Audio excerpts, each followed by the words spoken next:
pray. Amen.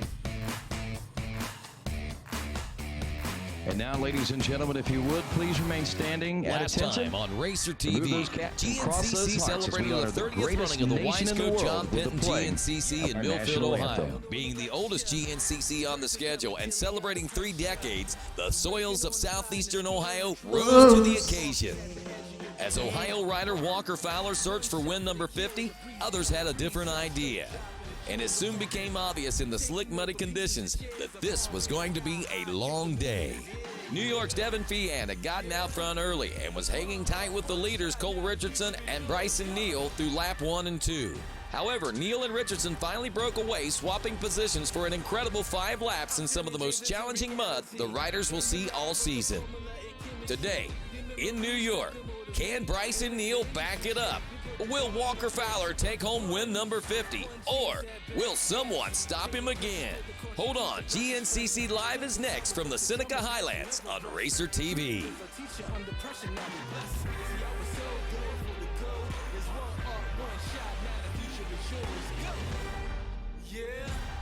It's one shot, now the future is yours. Go! Are you ready to go GNCC Racing?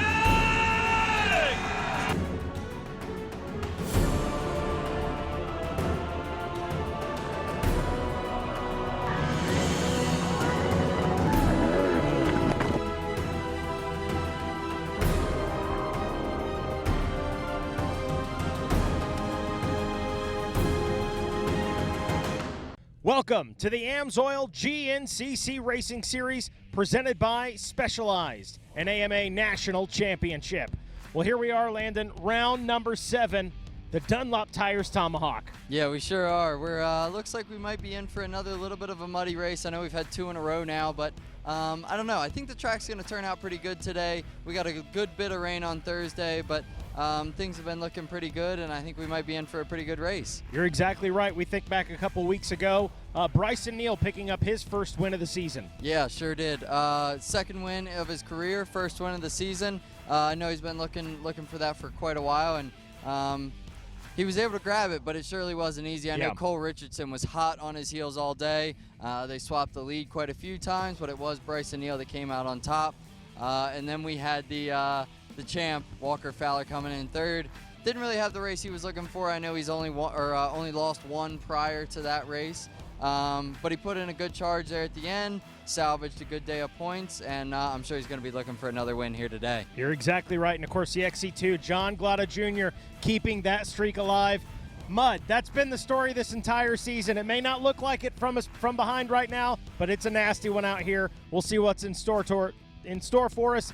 Let's take it down to Jared Bolton with the track description. Thanks, guys. For the 5th time in the history of GNCC racing, we're back here in Odessa, New York for the Tomahawk GNCC. It's a great track, and this is this week's Yamaha track description. This is a great track. We keep coming back for a lot of reasons. People really enjoy this facility because it's got a little bit of something for everyone. For the most part, it's a little bit of a faster track. There's a lot of really fast grass track like you see back here behind me.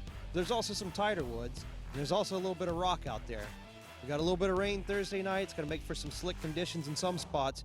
But the difference between our last race in Ohio and this race is there's a lot more shell rock here that'll hold that moisture and keep the ground a lot better than that slick Ohio clay. Over here, we've got some great stuff out in the field. We've got some great woods. This truly has something for everyone. It's going to be a great weekend of racing. That's this week's Yamaha track description. Back to you guys. Thanks, Jared. Looks like we got a good track out there today. Let's head on down to Rodney at the starting line.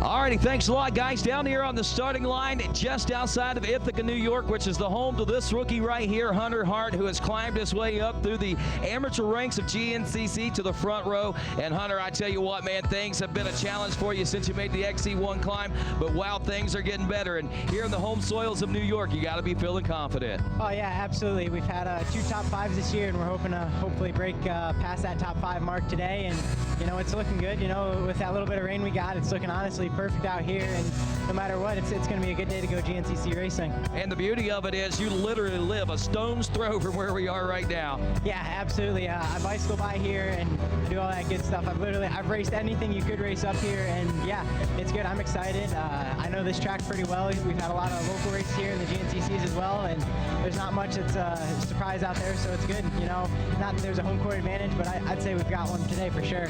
Well, we'll see if it plays any true advantage for you or not. The rookie Hunter Hart going for his first win and wanting to make it happen right here in front of the hometown crowd of Odessa, New York, here at the Dunlop Tomahawk GNCC. Let's take this time now to meet our starting lineup. And rolling to the line first today, in accordance to points at the halfway point of the 2019 AMSOIL GNCC Series, riding aboard the number 1 Yamaha, backed by Yamaha GBC tires and Fly Racing from Rogers, Ohio, trying to make it 5 wins in a row right here at the Tomahawk GNCC, Walker Fowler. Rolling to the line second today in points, he rides aboard the number 3 machine.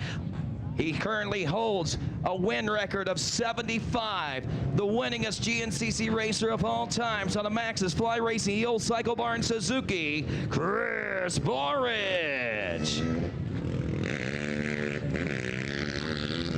Rolling to the line next today, he is 3rd in points, riding aboard the number 4, fresh off his 2nd career win as an XC1 Pro. The Bidwell Bullet from Bidwell, Ohio on the Landsmill XCCST tires, Hauser Racing Yamaha, Bryson Neal. Rolling to the line 4th today in points, aboard the number 5. He finished 2nd in Ohio 2 weeks ago. Out of Edinburgh, Pennsylvania on an Action Off-Road GBC Moto Waz-backed Yamaha. Can he take the win today? The Coltrane, Cole Richardson. To the line next, aboard the 521, 5th in points. Hailing from Waverly, West Virginia on an Ober Moose Racing Parts Unlimited McGill Mafia Honda, Adam McGill.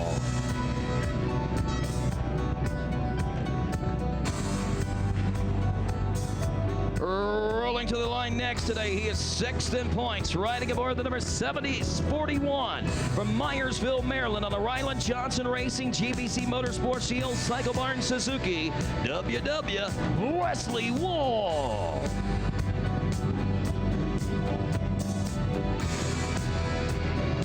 Rolling to the line next, he is one of New York's own, the rookie from Newfield, New York on a Maxxis Ithaca Recreational Sports WPS Fly Racing Yamaha, Hunter Hart. Up next, 8th in points, aboard the number 2, ready to do some epic stuff today out of Casco, Pennsylvania, the Maxxis Elka Moose Racing Honda, Jared McClure.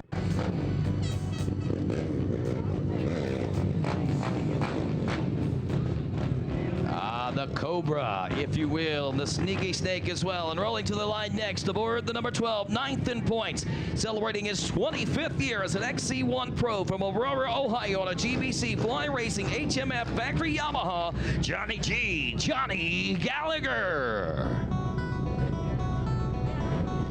Currently ranked 10th in points. Riding aboard the number 11 from Akron, Ohio on a B&R Motorsports, GBC Motorsports, Hauser Racing Yamaha, Josh Merritt.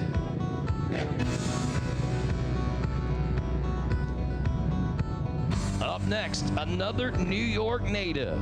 Riding aboard the number 14 from Ithaca, New York on a custom Maxxis Gold Speed Hauser Racing Yamaha, Greg Covert. Aboard the 201, hailing from Carroll, Ohio, on the Pierce Performance Moose Racing Fly 6.0 graphics backed Yamaha, Cody Collier. the number 406 from Windsor, New York. He grabbed the Holeshot 2 weeks ago in Ohio on an MR Unlimited GBC Tires RJR Honda, Devin Feehan. And last, and certainly not least, riding aboard the number 7, featured on the event t-shirt, the Richford Rocket of the MCR GBC Motorsports Moose Racing Honda from Richford, New York, Marty Christofferson.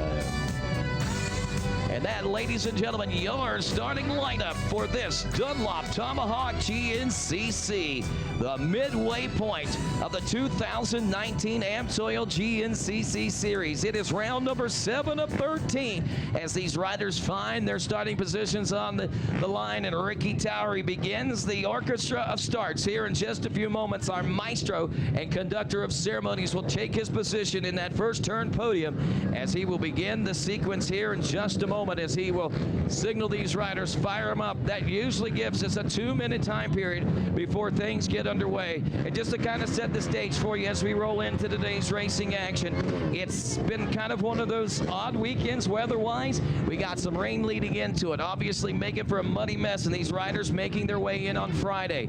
Well, conditions have certainly turned around as far as today is concerned. A little sloppy this morning for those youth ATV pilots, but the micros made it. And then, of course, the 11 o'clock race, a little bit of a challenge, but they made it. And here we are, only 30 minutes behind on schedule and ready to roll with this scheduled 2 o'clock race with these XC1, XC2, and all of her A and B class riders. The track conditions right now, probably the best they could be, as Ricky Towery signals to these riders 1 minute. 1 minute. The track conditions really starting to become very favorable, especially out in these open field sections. Some of the lower lying areas still carrying some mud and wet, but they are also starting to clear out. The big picture, though, is that there is a forecast of showers moving into the area. Will that happen? And if it does, how will it change the face of this race, and what will happen throughout the course of the next 2 hours of racing as we turn our attention to Ricky Towery up turn number 1, and he lets us know to shut them down, guys. Shut them down, shut them down, shut them down. We are now less than 30 seconds away from going GNCC racing, and I got to ask you folks here in New York, are you ready to go GNCC racing? That's pretty good, but I understand that we're in a place called Niola country, so I'm going to ask you one more time, New York. Are you ready to go GNCC racing?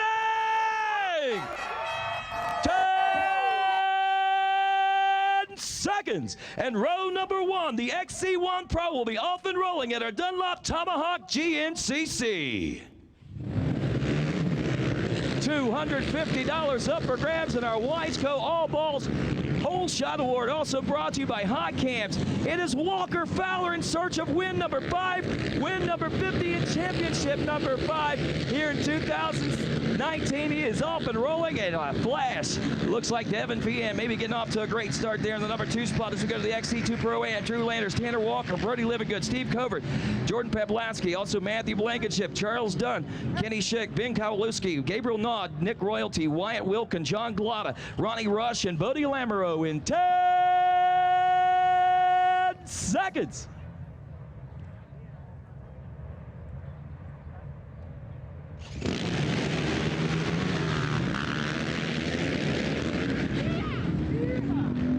Row 2, the XC2 trying to get it sorted out at the whole shot stripe. Whoa!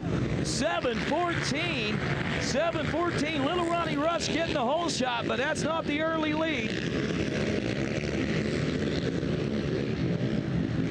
So Rush gets the whole shot, but overshoots the first turn. Senior A40 plus class, Michael Hayes, Mike Gorsland, also John Salsa, Tom Barnett, Mike Stevens, Yuri Cochran, I should say. Also Wesley Stone, Tom LaBelle, Mark Batson, Dale Batson, and Brian Shaw ready to roll in 10 seconds.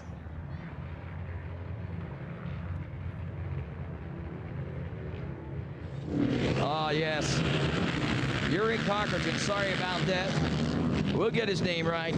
But we're off and rolling. Who's going to sort it out through turn 1? Look at these guys ripping gears into that across the whole shot stripe. Tom Barrett gets the early lead out of Murrayville, New York. Rick Snyder Racing, Bear Brothers Auto backed ride. But I think he may have dropped back after getting pushed out a little wide in that second turn.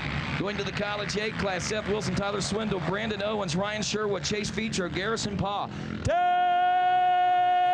10 seconds. Bryce Barnett, Ben Wilson, Braxton Akisto Ray, also Hayden Nicholson, Tyler White, Noah Mickelson, David Ford, Matthew Reese, Slater Collins, Chase Allison, Gavin Jenkins, Dylan Walraven, also Dylan Hagerman, Jack Kidd, Rhett Cox, Corey Vanderliner, Cameron Abian, Maggie Nichols. The 400 of Noah Mickelson, Salisbury, North Carolina, Phoenix Racing Factory Honda ride. Get the whole shot in this one in the early lead. And that Red Rider's going to try to make it happen as we go to the Junior A 22 plus class. Josh Haney, Justin Miller, Luke Shepard, Tyler Palmer, Jade Millwood, Zachary Phillips, Dustin Ulrich, AJ Connors, Sean Dunn. 10 seconds. Bruce Weiland, James Pat Lane, Nick Davidson, Colton Harkness, also Mitchell Kidd, Alex Elioff, Riley Ryan, Ben Green, Kyle Percy, David Manahochi. Oh, doggone, he told me how to say that. Eric Snyder, Justin Lord, Ben Danner, Michael McAvoy, and 5:31, I think, was got in the lead, Michael McAvoy. Then we got Charles Chandler Burner, Caleb Edwards, and Jeremy Ladon. And that should be your start there for the Junior A 22 plus class.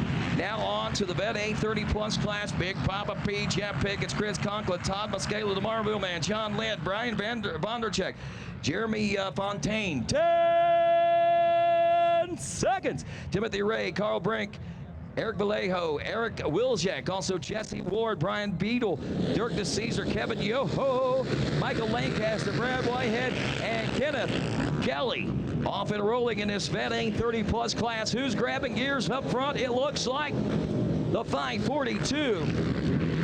That's Kevin Yoho from Hopedale, Ohio on a B&R Motorsports GBC HMF back ride. Senior B 40 plus class coming up next. Greg Phillips, Daniel Dakota, Carl Meisner, also Jason Limley, Donald Abrams, Jason Burlew, Sean Harkness, Charles Glack, and Nick Lambruno. 10 seconds. Robert Bennett, Robert Stevens, and Jeff Harvey.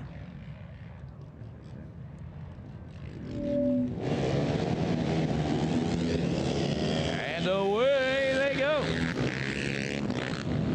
All righty. And it is the 18 of Jeff Harvey, hardcore himself, at the West Union, West Virginia, McGill Mafia, CST Tyerson flyback ride. College B class coming up next, 16 to 21. Dalton Keys, Grayson Eller, Braylon Secura, also Kate Alexo, Cale Klein, Cole Burlew, Tanner Green. 10 seconds. Talon Bennett, Garrett Stocks, Gregory Troy, Aaron Greenwell, Hunter Godsey, Mike Jones, Kevin Dodbell, Lucas Kapler, also Clayton Whitney, Trey Burlew, Brandon Clark, Ethan Nice, Brandon Berry, Tyler Rumpke, Brody Burlew, Michael Orabello, Caden Ryan, and Keegan Walker. And it's a 171, another motocross racer on a Phoenix Racing factory-backed Honda there. Grabbing the whole shot, it's Grayson Eller out of Salisbury, North Carolina. Junior B 22 plus class. Danny Mayle, also Josh Adams, Travis Mathias, David Kite, Mike Percy, Jackson McGee, Douglas Fisher, Andrew Phillips, Evan Soda, Kevin Lukoski, Joshua Clark, Austin Manaachi, also looking at Joseph Murphy, Stephen Martin, Justin Eisen, Jacob Albaugh, Cody Featherson, Colin Shedden, Johnny Minahan, Devin Dean, also Lucas Johnson, Jonathan Kreinbull, James Bateman, Tyler Swain, Travis McConaughey, Adam France, and Cody Berry. And 10 seconds.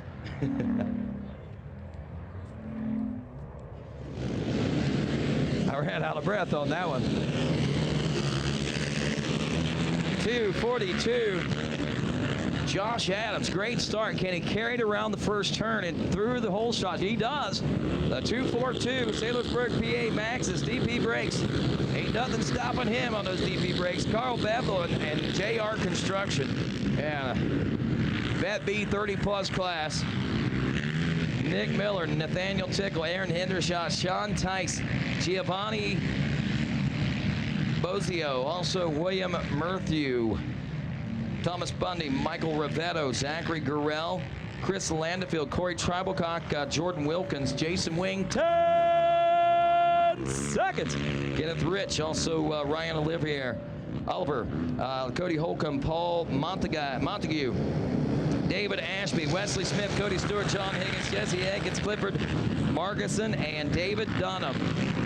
All right, I think we got all of, wow, look at them, there they go. It is the 81 machine of Nick Miller from Bristolville, Ohio, on the BNR Motorsports Triumph Yamaha of Warren. And GB seatback machine grabbing that early lead across the Holeshot drive, dropping back a couple of spots though. But he gets his name and he gets some credit there, my friends, as we roll into these wonderful and beautiful Highlands of New York, the Seneca Highlands. And of course, with that brings us to a break in the action, as we've got plenty of things to look forward to here today over the course of the next 2 hours. Can Walker Fowler make it 5 Tommyhawks in a row here at the Dunlop Tomahawk GNCC, as he says? Or I should say, will someone step up again and stop him before he takes win number 50?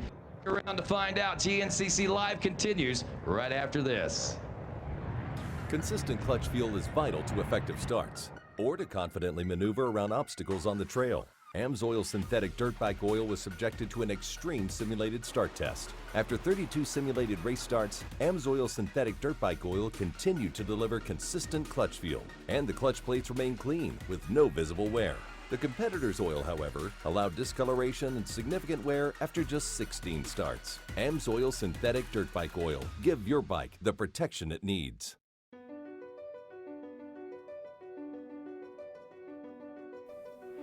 What is your passion? Hitting the perfect line, finding the perfect trail, routing the perfect adventure, or just living and breathing the moto life? Do you feel pride for a job well done after tackling a late night in the shop? Do you enjoy time spent with friends and family in the great outdoors? Spanning over 3 decades, one name has taken the lead for supplying the best powersport parts, accessories, and apparel to fuel your passion. One name that knows it goes beyond getting you the best prices, quickest shipping, or largest selection. One name that builds and innovates for our industry. One name that teaches, helps, and supports our fellow riders, racers, and organizations. We are Rocky Mountain ATV MC. We have transformed a team of moto enthusiasts into a powerful teaching team to ensure that you make the best purchasing decision with your hard-earned cash. We build communities with fellow riders to provide you with all you need to make a good decision. See customer photos, reviews, Q&As, and more while you're on our easy-to-use website. Need help fast? Live chat with our specialists, email, or drop us a line. Visit us today and experience the best in OEM and aftermarket parts, accessories, apparel, and industry-leading information. We offer lightning quick shipping, free on orders over $75, a huge inventory, free apparel exchanges both ways, and customer service that leaves all others behind.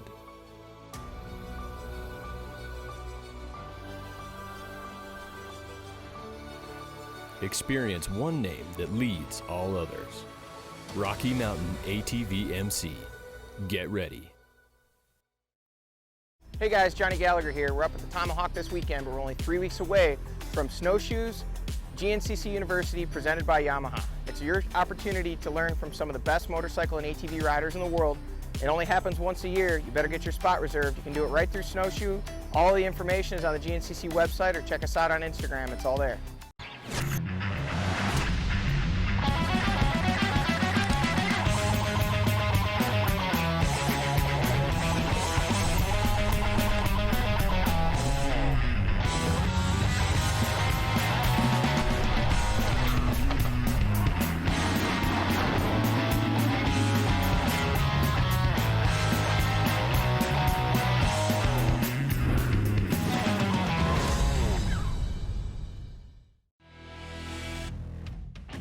All-new Yamaha Wolverine X2.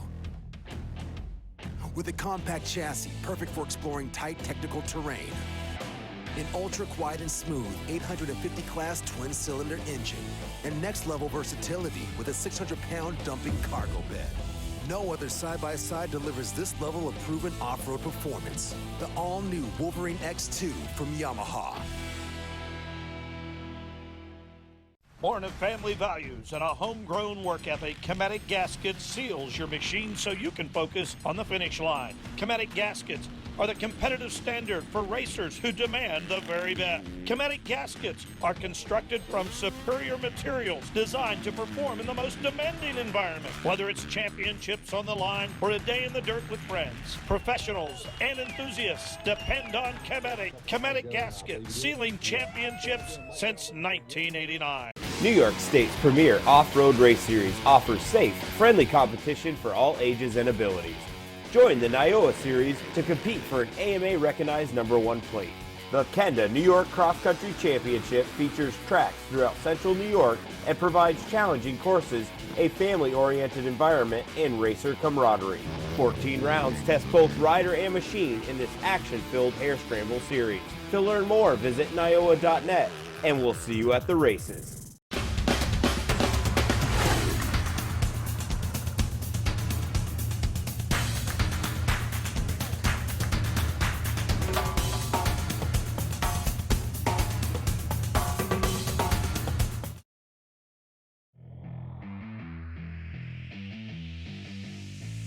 This Racer TV broadcast is brought to you by AMSOIL, the first in synthetics. Specialized Turbo e-bikes, it's you, only faster. And by Rocky Mountain ATV MC. Get ready.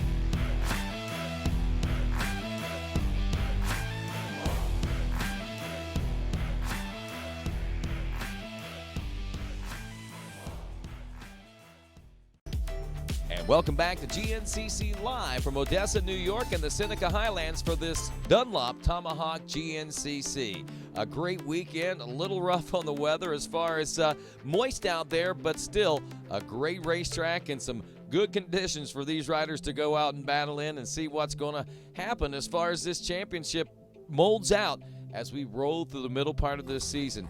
How are today's conditions looking in the minds of these riders? Well, let's check in and find out. This is a great track. We ran a couple Wainoa races up here before, and I love New York. I come up here and do a different series, and it's always a good time. Back right now, I checked out probably 8 miles of it. Looks a little wet out there right now, but I think if the rain holds off for tomorrow, it should be good. But you never know nowadays. It looks like there's supposed to be a thunderstorm coming in, so we're preparing for the worst, but hoping for the best. So yeah, I mean, I'm not staying at home. I'm still camping here. It's about an hour and a half for us. The second closest race of the year, Black Sky being the first. But yeah, no, it definitely feels good to be on home turf. Definitely been riding a lot at home and getting a feel for the New York soil. So I'm feeling good about it. Yeah, I'm not too worried about the weather. Pretty much when I ride at home, I figure we race in whatever. So, if it's raining at home, I'll go ride. If it's snowing at home, I'll go ride. So, whatever it is, whatever's thrown at us, just gonna go as hard as I can. Not necessarily am I worried about the weather this weekend. We've had a lot of mud here lately, and over the winter I had a lot of mud practice too, but I think the weather's going to shape up here and track's going to turn out to be really good. I absolutely despise the mud. It slows the racing down, and you can really only go so fast in it. Obviously you got to be pretty smart, which I'm pretty good at, but I usually just get a little ahead of myself and try to go faster, and it just keeps the racing too close, and I'd rather be able to go fast and, race how I know how to race.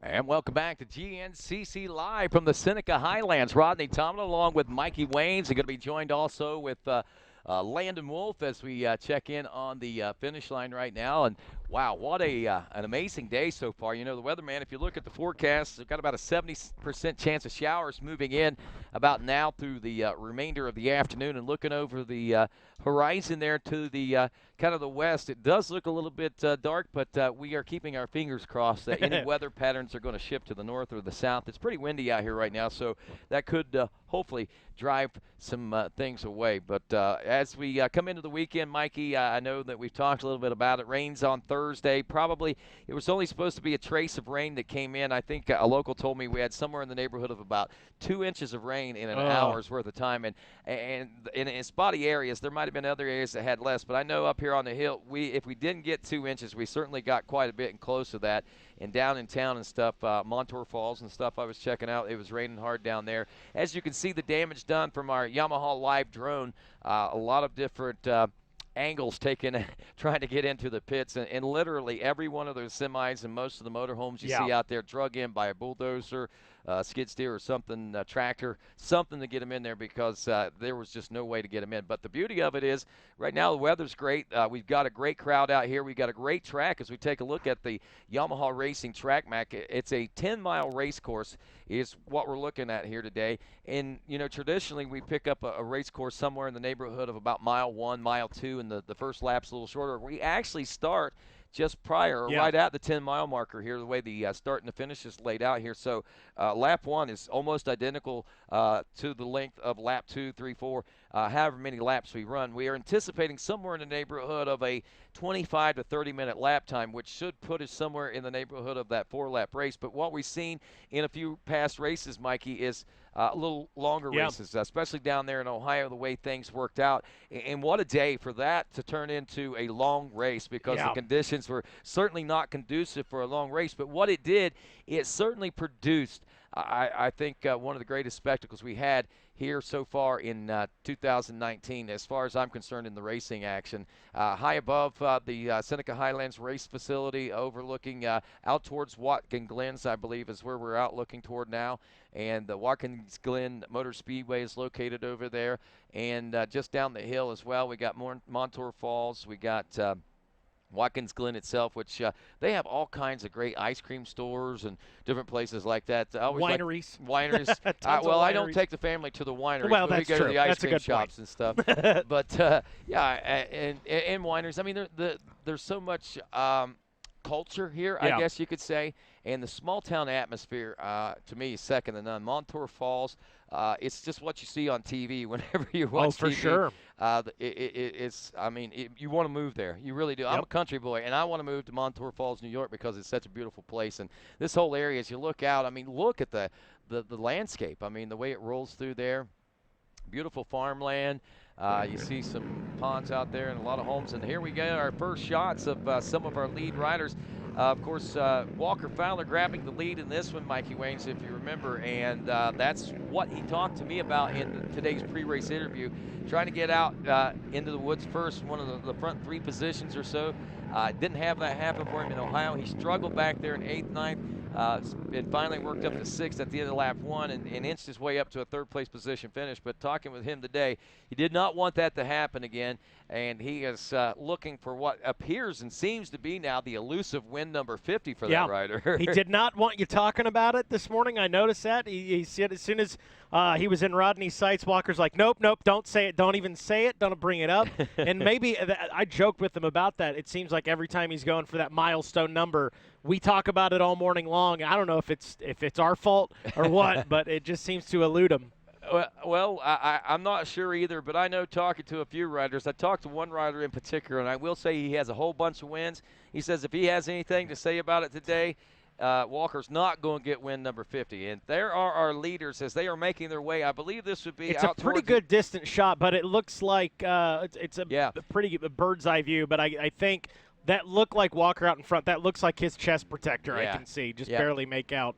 Yep, making our way out towards that 8-mile marker now. This is one section. We got about a mile worth of racetrack, maybe 3/4 of a mile that ducks across the road and goes down through this field section, as you see, and then ducks into this nice little challenging wood section. It's got some ravines in there and some challenging areas that I think that the track crew finds kind of appealing for throwing into these GNCCs. And that's one thing to say about this GNCC. It has a little bit of everything. I mean, kind of, I wouldn't say mountainous terrain, but you got everything from rocks, roots, dirt, the mud. I mean, everything that you could think of that makes up a good GNCC. And the consistency of this soil, again, you know, we've been to 3 different places where the mud has been so much different. Oh, Indiana, for sure. Ohio, and here we are in New York. It's a different style of mud yet again. It is. It's well, that was one of the things Hunter Hart talked about this morning was just it's there seems to be rocks everywhere, just sort of thrown in with loose dirt. This mud doesn't, compared to John Penton 2 rounds ago, this stuff does not stick together like that mud we had a couple weeks ago. No, it don't. It's a looser, but it goes everywhere. And yes. It gets everywhere and into everything, just like I guess wet soil and wet mud would do just exactly that. Still watching our Yamaha live drone. I believe that we may be back into our XC2 Pro-Am class now. Some of those battles, things are really kind of stretched out as far as this first lap is concerned, and surprisingly so without any dust being kicked up today. That right there would think that these riders would be a little bit tighter, but regardless, the racing is certainly heating up. Everyone is falling into their zone, into their place, and trying to, I guess, position themselves for the rest of the race, which, you know, early on, you know, used to be the last 2 laps is where you tried to get yourself in position, but today you have to have yourself in position early on, a top 5 position, top 6, or at least with your eyes on the top 5 and top 3 in the early part of the race is almost it's almost impossible to do without being able to achieve that. So riders trying to stay as close together as possible up front, but if Walker Fowler has anything to say about it, he's going to stretch things out, and he's going to do that, go into that checkout mode, kind of like what we used to see Hot Rod Charlie Mullins do on the 2-wheel side of things. Well, Walker has certainly developed that and honed that to his advantage here on the 4-wheel side of things. Taking a check now at our Monster Mile portion of the racetrack. This is actually out near mile marker number 2, if I'm not mistaken. And this one presents its own challenge. Actually, this is mile marker number 5. Sorry. Oh, I see where it is. So mile marker number 5 presenting quite a bit of challenges, some uphills, downhills, lots of trees and roots, and there is your leader. Look how wide those turns are. That was a big grassy field, and you can see, look at the speed these guys are carrying out through there, and they need all that racetrack to run the speeds that they're racing right now, Mikey. That was one of the things they mentioned in the youth race this morning, and then in the 4x4 Pro and WXC race was how wide open this track is. A lot of speed.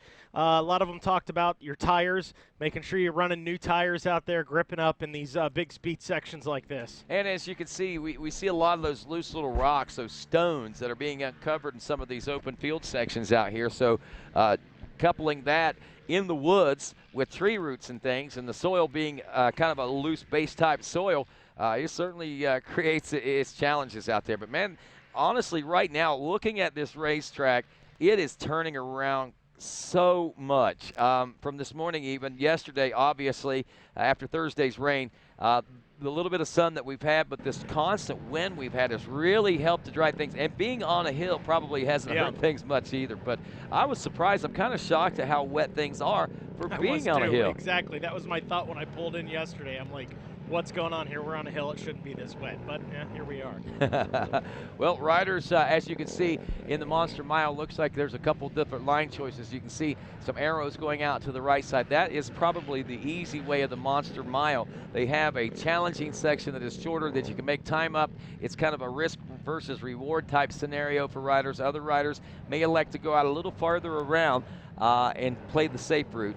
It's easier to get through, and but it takes a little bit more time, and it depends on where you're at in your mindset and what you feel that you need to accomplish, I guess, and which line you're going to take. But a lot of riders are electing to go the whole Monster Mile to see what kind of beast is going to be unleashed on them here in lap number 1. There's Walker Fowler coming through the finish line. Chicanes now as Fowler's on his way home to win number 5 here at the 5th running of the Dunlop Tomahawk GNCC. But look, not far off that pace back there. Wow, this is the kind of things. Cole Richardson, again, and I made this statement, and I'm going to make it publicly.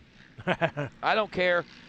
You know, if you disagree with me, that's fine. I'll be more than happy to debate the subject with you. But Cole Richardson right now on a consistent basis, I think is the one rider that really has the most for Walker Fowler. It's just unfortunate, and it's shocking in a way that he hasn't gotten that win this year, or even more wins than what he's gotten so far. I think he's got like one win, I think, under his belt. Yeah, picked up one last season. So it's surprising and shocking to me that Coltrane doesn't have more wins, because he's always got himself in that position like this in the early part of the race and the late part of the race to win. It's just one thing or another that has kept him out of the center of the box. Bryson Neal, last race's winner, 7.5 seconds back of the number 3 spot. Chris Borich, the racer with the all-time wins record of 75, a 6-time GNCC champion out of Sunbury, Pennsylvania, running only 2.5 seconds behind Neal. And Jared McClure, 24 seconds back. So McClure is in the top 5. That's the position that you want to be in. Unfortunately for him, that gap has started to open up. And what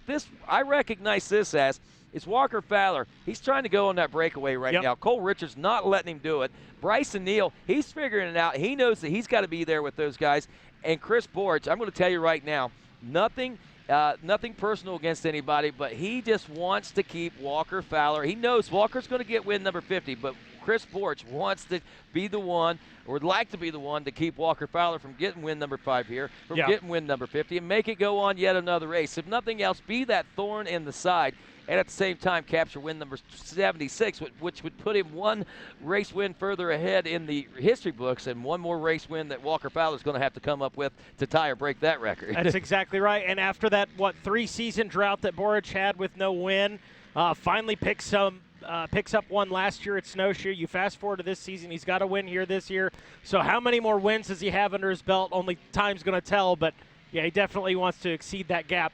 My rebuttal to Cole Richardson would be Bryson Neal. That's the other guy that stands out to me. But I'm with you. I think Cole Richardson is kind of the underdog favorite here today. He's seen Bryson snag a win. He's seen Chris snag a win. He's like, you know what? Now my turn. I've been right there. Can he put it all together and make it happen today? And I don't disagree with you in a lot of respects, Mikey. Bryson Neal is that other rider. But Bryson hasn't gained, to me yet, doesn't seem to have gained the consistency of being able to latch on with Walker and to hang there like what I have noticed Cole has. That's a good point. I'm not saying that Bryson isn't fast, that Bryson can't beat either one of those guys, because we've seen it happen. Yeah. But what I'm saying, consistently, Cole latches on with Walker. Cole's right there with Walker almost the whole race every time. And that's where I'm looking at that. But you're absolutely right about, and I don't disagree with what you're saying about Bryson Neal and Chris Borich. I mean, look, he got that win, like you said, last year. He got the win here this year. I think that's been some fuel for the fire for him. His little girl just started saying "Dad, Dad, Dad, Dad, Dad" the other day, so he's pretty pumped up about that. And he wants to make a bonus check, and oh, for sure. And he wants. Again, he wants to establish himself and keep himself as one of the greats in GNCC racing. Jared McClure in 5th, as we pointed out, 24 seconds back, another 17 seconds back in 6th is old WW Wesley Wolfe. Hunter Hart, not the best of starts for him, as he is back there in the number 7 spot. As look at this, Drew Landers checks in the number 8 spot overall, leading the XC2 Pro-Am. Ronnie Rush in 2nd of that. It looks like Greg Covert is 3rd. He is another New York native in a top 3 position as we kick things off in the XC2 Pro-Am class, and joined in booth now by Landon Wolfe, winner from this morning's 4x4 Pro class. Landon, welcome to the broadcast booth. I know you had your hands full out there this morning on this Tomahawk racetrack, and here we are getting to watch these guys with their hands full. Yeah, it was a heck of a race out there, but track is phenomenal today, as this is one of my favorite locations on the schedule. But yeah, it was a really good race all morning long. Ended up coming away with a win, and now starting to watch these guys out here, and it looks like, I don't want to say a recipe for disaster, but it is a recipe for a fantastic race today. We got 4 of the heaviest hitters in the game right now, all battling for the lead. Walker came, I did notice that Devin Feehan did not come through the finish line. He was running 2nd early on, and I don't know if you guys have talked about that yet. Yeah, I looked down through the standings here. No Devin Feehan, and that's a heartbreaker, especially after starting in the first half of race ride that he had in Ohio 2 weeks. I really hope to see him be able to put it together here in his home state. Yeah, we lost him right out about the 8-mile mark, but after that it was Walker Fowler coming through with the lead. Cole Richardson right behind him. over here before the finish line, it was Chris Borch in third and Bryson in fourth.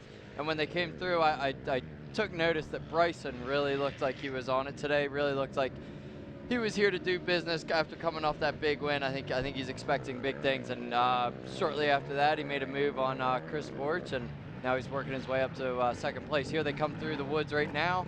FMF PowerPoint section. This is just a really gnarly, deep rutted section. Wow, like they are rolling. Maybe a second or two on them. That camera looks like it's sped up right now. These guys are moving fast. And out here at the 2 mile marker, as we said, Walker Fowler in that number 1 spot, keeping it real, no doubt about that. As we look to the number 2 spot, Cole Richardson, Bryson Neal, Chris Borch, 1, 2, 3, and 4. They came by that camera. I'm not kidding. Kind of put me in memory of that Juha Salminen shot we had back in 2005 at the Sunkist GNCC when he went by at what looked at 90 miles an hour on one of those straight stretches. Those guys working, I mean, flying through the woods out here. Here we go. Yeah, that was back before my time, but yeah, they're really cruising out there, and I know this is some really tight sections there. There we had Jared McClure coming through in the number 5 spot. He didn't have the best of starts, but and it kind of stinks for him right now. He's out in the no man's land. Doesn't really have anybody to push him. Can't see anybody to really try and chase down. But I know Jared's always really good up here in New York. He loves the Wainoa series, or now the Noah series, and normally does good. And then right there, before we switched cameras, we had Wesley Wolfe coming through with Hunter Hart right behind him. I know him and Hunter have been battling this whole first lap and a half, and I know they're both very similar in speed, so that should turn out to be a good battle for the rest of the day as well. All righty, I think we should be looking to see our pros maybe going through the pro pits if we didn't miss them going through there a few moments ago, but I think the pro pits are somewhere around. No, they've. Oh, this mile, okay, that's check 3, not mile marker 3. Right. I'm sorry, they are at the 9.5 mile marker. So pro pits is actually right before, well, not right before, but 8.5. maybe. Yeah, 8 mile before the finish line. Yeah, 8 3/4. I think if you look at this the way it is on the track map. Anyway, I seen that check 3 and thought that was mile 3. We just came through the 2 mile marker with our leader, so we are somewhere out near mile marker 3 right now, which will put us close to checkpoint 1. And we're heading toward that monster mile as well. And just real quick, Landon, like we said, you raced this race this morning, one of your favorite tracks. Talk a little bit about this racetrack. I mean, as we can see, the conditions seem to be very good, probably great. The rain, even though it made the pits really nasty and gnarly, it probably did a lot for the soils and for this race. Yeah, I mean, the pits is the worst part about the place right now. I mean, and honestly, they're not bad at all right now. Just when everyone was coming in Thursday night, Friday, all day Friday, it was just the ground's soft. We got a lot of rain on Thursday up here, but man, it made the track beyond perfect. I mean, there's no dust, well, maybe a little bit out in fields like this, but the woods are just as perfect as can be. And I don't know, I think just the way this property is laid out, the track workers are really just able to put together a good flowy track that a lot of people seem to enjoy. It's good dirt. This dirt's kind of similar to my hometown, so maybe that's why I get along with it so well. But and I know the New York Off-Road Series races up here twice a year, so it's a really good track. Yeah, for sure, it really is. We're seeing some Junior A, Senior A, College A riders checking in at the finish line right now. Let's check in ourselves with the XC2 Prime. There's Walker Fowler once again. Monster mile there. Monster mile, yeah. This is, well, the lead's starting to open up a little bit. There is Coltrane, and there is your third place ride also checking in with us. I believe that's still Bryson Neal, and the gap's starting to open up a little bit back to, there's Chris Borch coming through on the number 3. So it'd be interesting to see if these guys tighten back up after they get out of this section through here and get through that monster mile. Remember last week we kept seeing that accordion effect. They'd stretch out and then they come back together, stretch out and come back together. We'll see what happens out here in New York today. Yeah, so I know Walker was really wanting to get a win at Penton, but with the conditions out there, it just didn't really work out in his favor. You know, just had a bad start, bad first lap. So I kind of figured he was going to come out here really swinging hard, and it looks like that's exactly what he's doing. He took it easy the first lap, got comfortable, and now he's dropping the hammer. And I think at this point, the best thing for Cole right now would be to let Bryson by, because he really looks like he's on a mission, and I think Bryson might be able to take Cole back to Walker. Right, and those two, we know how well they push each other. Yes, to, we saw that for a long time 2 weeks ago. Yeah, yes, we did, in a 5-lap race that took us over 2 hours, and I just got the word that we're looking at a 5-lap race here today as well. 5 times 25. That's, again, over a 2-hour race, I believe we're going to be looking at. Yeah, it should be a little bit long. If not, it's going to be a little bit short. About 5-6 minutes short. But I think this is a good track. It's not like a real brutal track. The track doesn't get brutally rough. It's really good dirt up here that seems to stay pretty smooth. I will say, like, the fact that it stays a little bit smoother, though, means everybody's moving a lot faster through the woods. So heart rates are up. And I mean, it definitely wears you out. But that's a good point. I mean, you know, because oftentimes at wood sections, you slow down, you get a chance to get the heart rate under control and get that rest in that you're looking for and things of that nature. But like you say, in a situation like this, I mean, I've already pointed it out. We watch those guys go by. They look like they're on fast forward going through the woods out there. But that's just the speeds that they're carrying. And is that what we see throughout all these woods through here? Most of it. I mean, right there at the beginning of the lap, we have some tighter woods, although there's a field section thrown in there. But I would say, you know, maybe from the 1 to the 2 gets a little bit tighter. But I will say, I'm looking here at the track map, from the 4 to the 7, which runs along the back side of this property.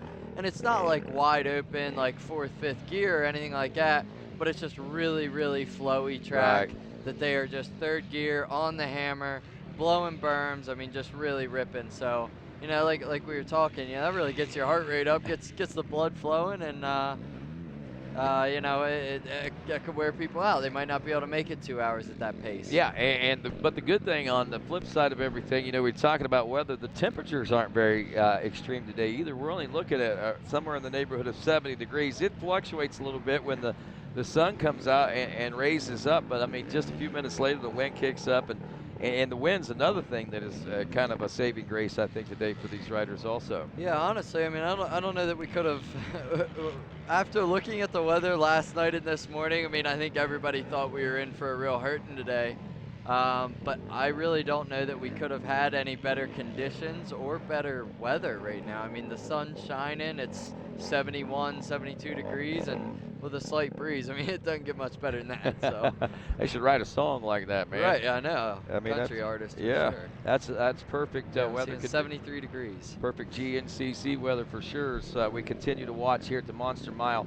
Again, updating you, Walker Fowler leading Cole Richardson, Bryson Neal, Chris Borich, your top 4. A bit of a gap starting to open up between those guys, especially between 3rd and 4th back to Chris Borich. Probably about 10 seconds or so now. Jared McClure's got about another 30 seconds back to the number 5 position. Still Wesley Wolfe, Hunter Hart in 7th, Marty Christopherson 8th, Adam McGill 9th, Greg Covert, New York's own, and the number 10 spot. As we go to the XC2 class, Drew Landers getting off to a good start out there on the 17 machine, but it was Ronnie Rush who actually got the whole shot, if memory serves me correct. But Drew was able to dive underneath and take over the early lead and gain a 13-second advantage over the rest of the field.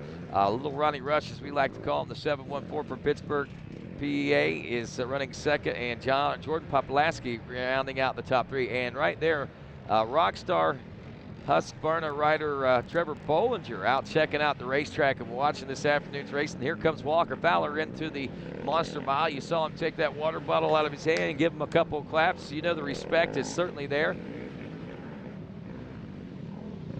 And I believe that was still Coltrane going through there with Bryson Neal. Or no, that was probably Neal in 2nd, and now Coltrane in the number 3 spot. I think that was a number 4, so we've seen a bit of a switch there. Here comes Chris Borich now, about 10 seconds down. So Landon, I think we've seen that pass being made. Bryson Neal, it looked like it moved up into that number 2 spot with the big number 4 on the back of that jersey. Head down, charging.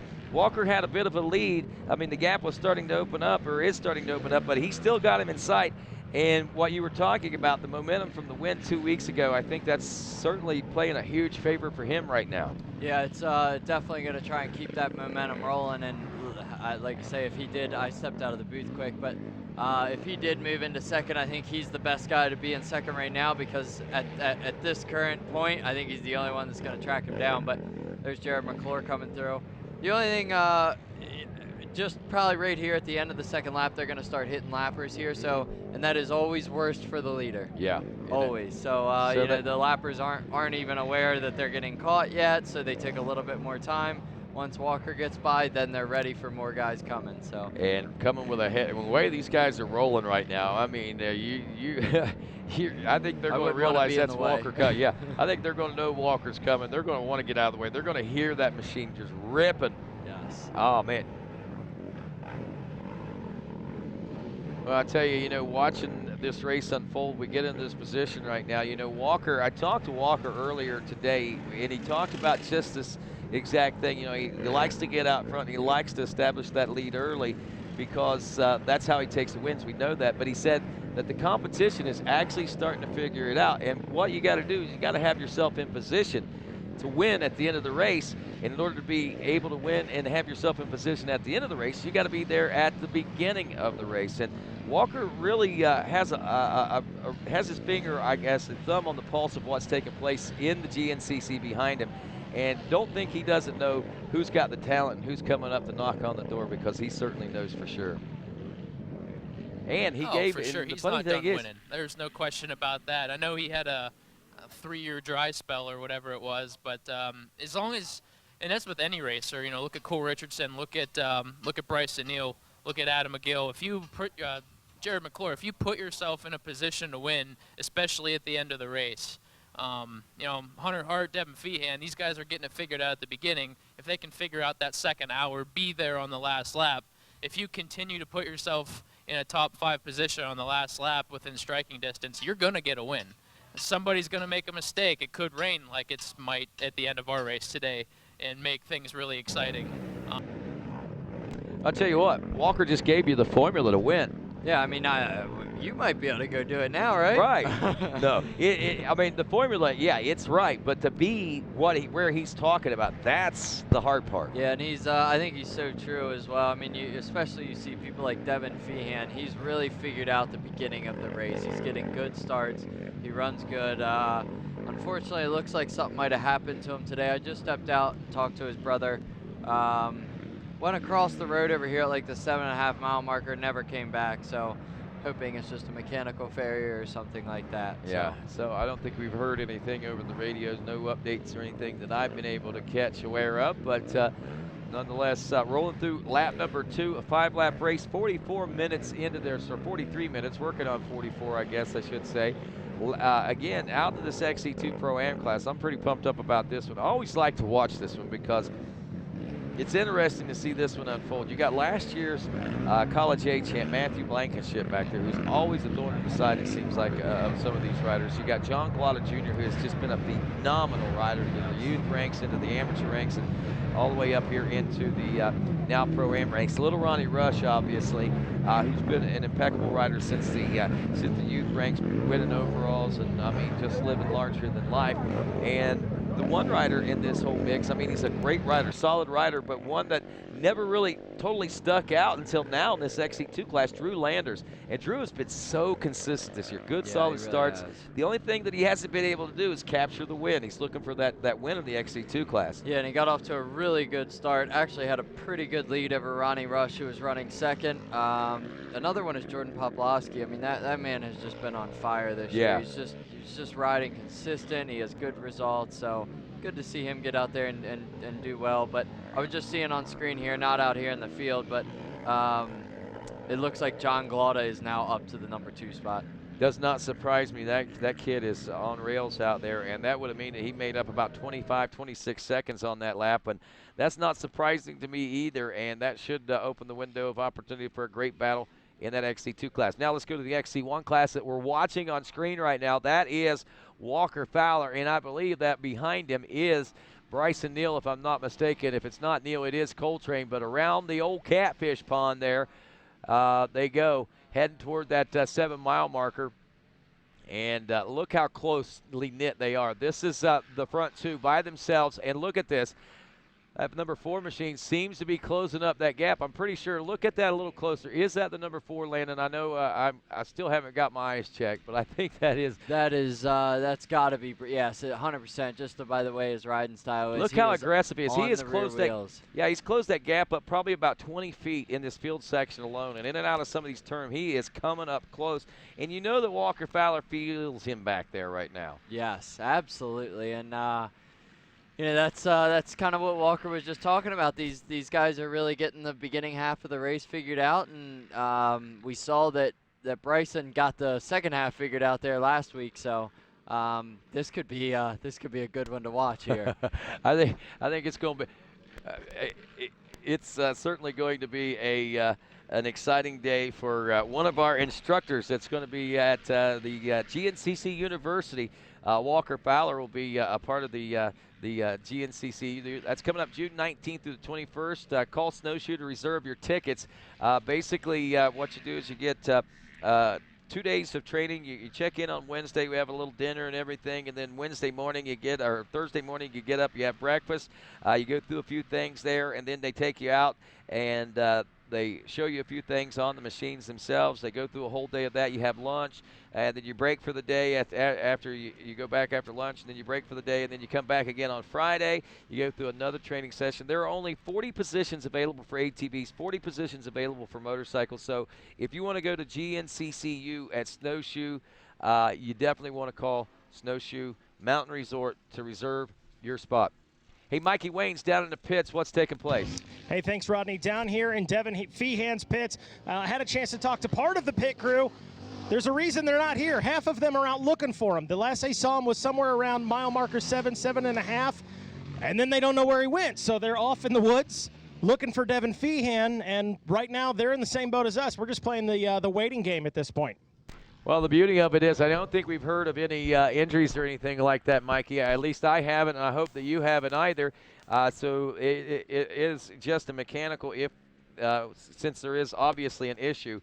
Certainly hoping for that New York native rider to be able to figure out, that everything's okay. Right now, 48 minutes working on 47 and a half, I guess I should say technically, but we are rolling through this one. Last time we saw those riders, they were heading toward that 7.5 mile marker that Mikey was referring to. So those leaders out there will know what's happening with Devin Feehan whenever they check in. Next time we see these riders will be, they'll be coming through the 8 mile marker. So we'll see them on our Yamaha live drone, I'm sure, checking in with us here shortly. But right now, checking in at the FMF PowerPoint with some of these riders out near that 5.5 mile marker, 2 mile marker.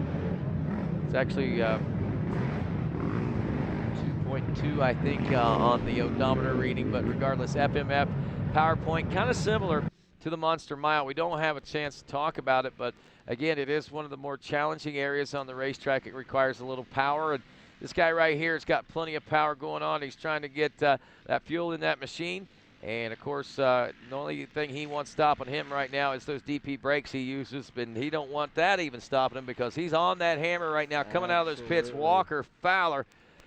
Whew. I was thinking Bryson might really try and get that pit stop done quick and go out in the lead, but it didn't quite happen. What do you think would be the best scenario? You think Bryson should be trying to pass Walker at this point, or do you think he should just kind of lay back and just lay that pressure on? I mean, this is kind of a double-edged sword for you. I mean, you might want to try to get into his head and show him that maybe you're a little faster, but at the same time, this is a golden opportunity to learn some stuff, I think. Personally, I don't think I would pass him, just for the exact reason you just said. Chris Borch in and out. Bryson is really a really aggressive rider. When he wants to win the race, he wants to lead every second of it.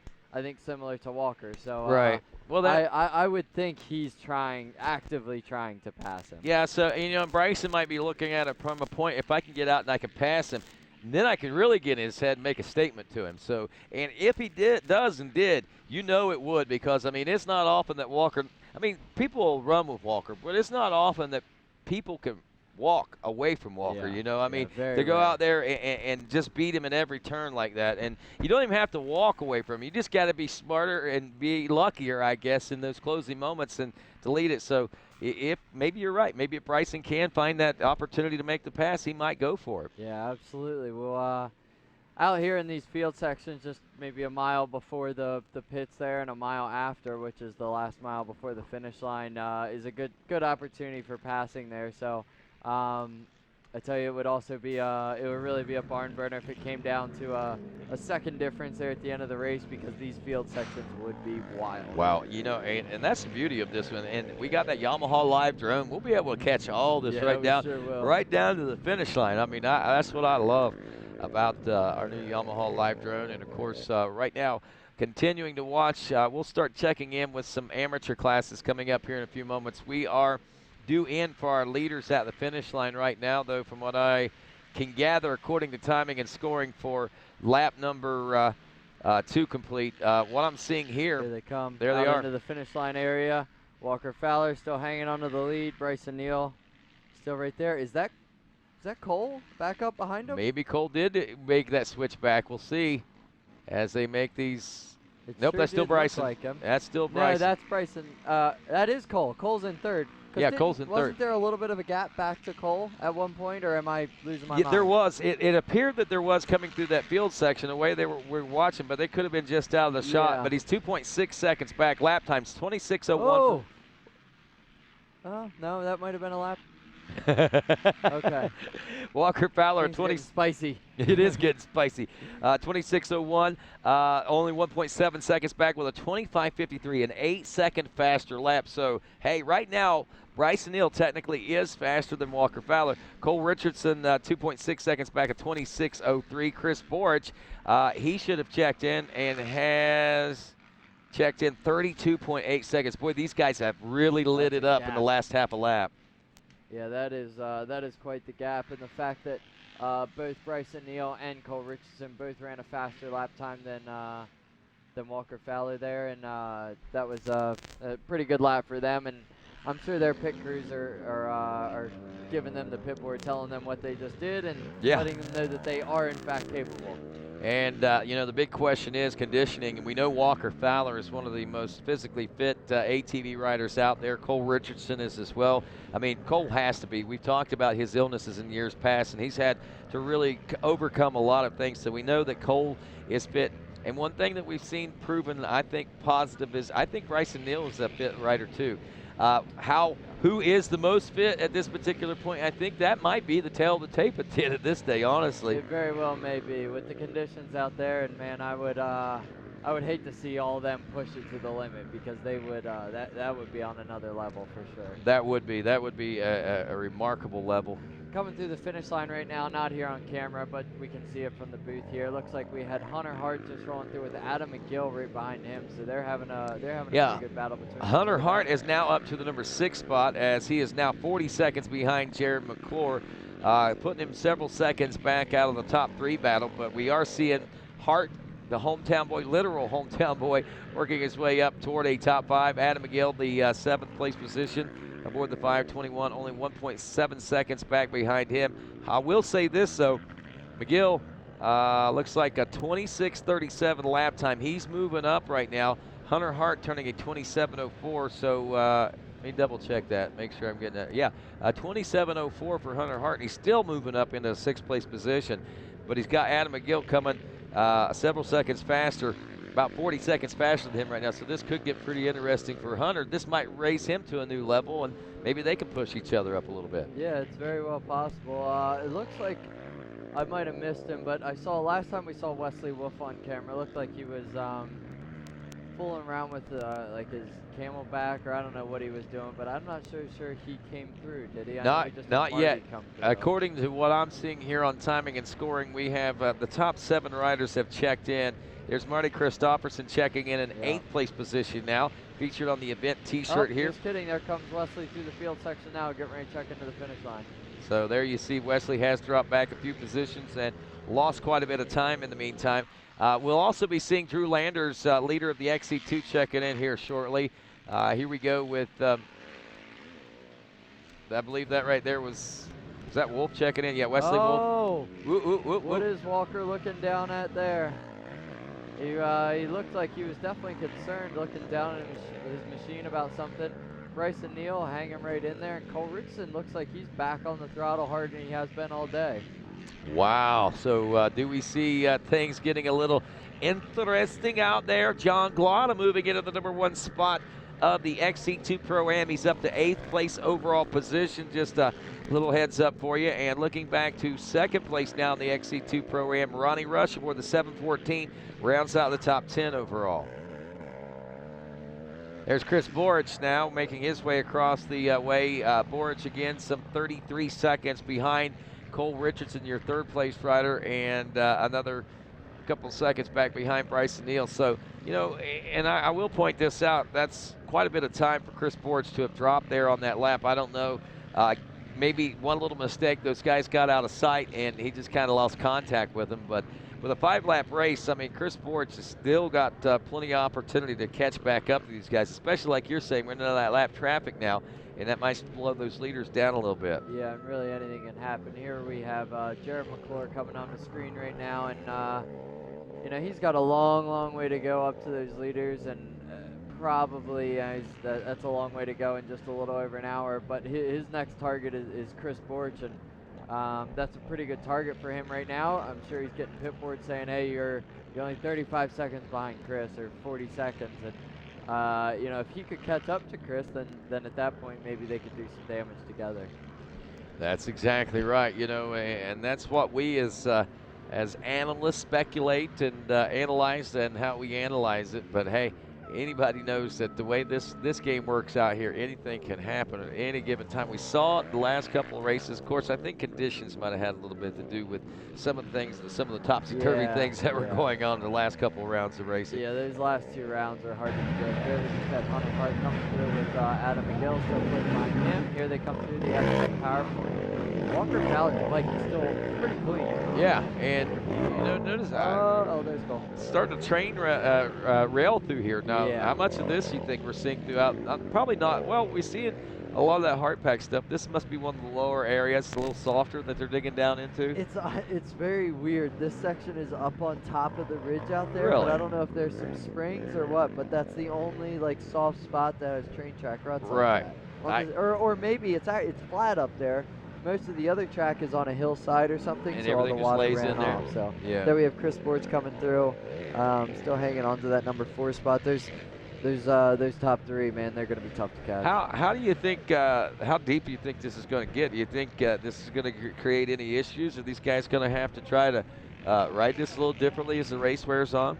For these guys, no. I would say they're all going to be fine, and this certainly isn't the worst of what is out there on the track. I mean, there are some little bit of gnarly sections, but I think the only thing they're going to have to worry about is some lapped riders, some B-class riders that might be stuck in the way, and they have to get around them, and that can really mix things up quick. All right, got another rider coming into the FMF PowerPoint here. McClure. Yeah, McClure coming in, and I believe behind him should be about 40 seconds back, but Hunter Hart would be the next XC1 Pro rider to check in. Gives us a little bit of time to talk a little bit about this FMF PowerPoint.